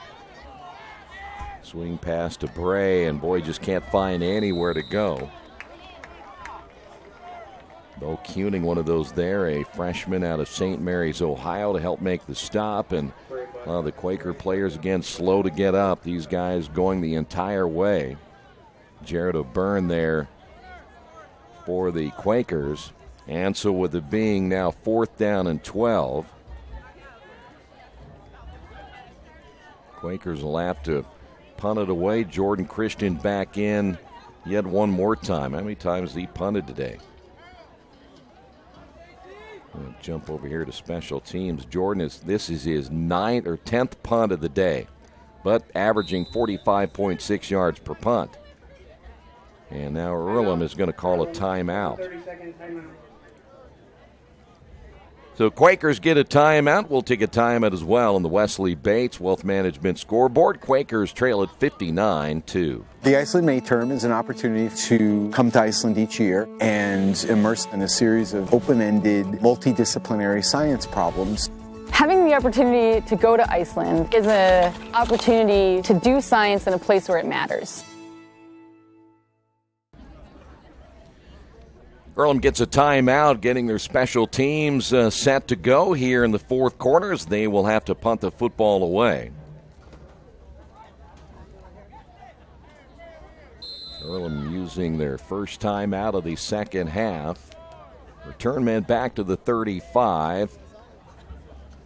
And they'll rush, but they hold off as Jordan gets away another pretty good punt, the fair catch at the 33-yard line, and that's where Mount St. Joe will take over 1st and 10.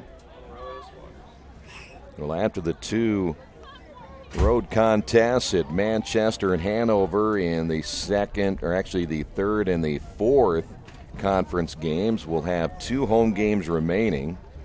October 13th against Anderson, and then November 3rd against Defiance. There is a bye week in there as well. That's October 27th. New quarterback in the lineup for Defiance. They're going to run the football. There's the big fella again, Terrence May. And maybe a gain of a couple of yards on that play. 2nd down and 8. That bye week is again the 27th, and when we get into November, they'll still be looking at playing the final 2 games, Defiance and Rose. So that bye week will be good. Probably wish it would come about now, give them a little bit of a rest before they head down the backstretch, but that's not the way the schedule is lining out in this one here tonight. Number 12 is in. That is going to be who? They'll just run the football again, but yeah, they got a number 12, but that is not Peyton Williams. So they've got a number 12 in at quarterback, and we have no idea who it is. Under a minute remaining here in the fourth, and Quakers now will have the Lions at 3rd down and 5, and this should be it right here.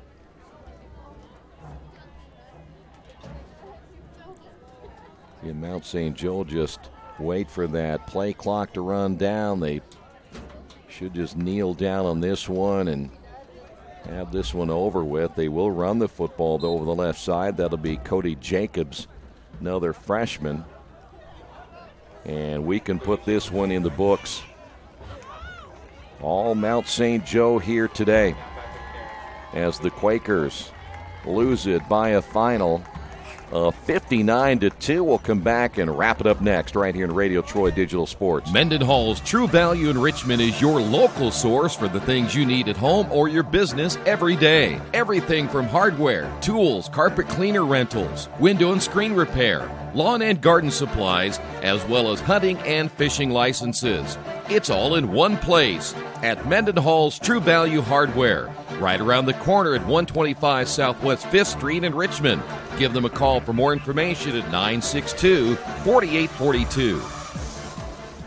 There's your final 59-2. The Quakers again fall 0-4 in the season, 0-2 in the HCAC. Mount St. Joe 3-1 on the year and 2-0 in conference play. The Quakers, after 4 straight home games here in the month of September, they will finish things out in this month at Manchester next Saturday. Reminder, that is a 1:30 kickoff time. They'll be at Hanover October 6th, and we'll see you back here October 13th when they'll take on Anderson, a 7 o'clock kickoff time. Pregame coverage will begin at 6:40 right here on Radio Troy Digital Sports. On the Wesley Bates Wealth Management scoreboard, your final score, Mount St. Joe 59, Earlham 2. This has been Earlham Football and Radio Troy Digital Sports.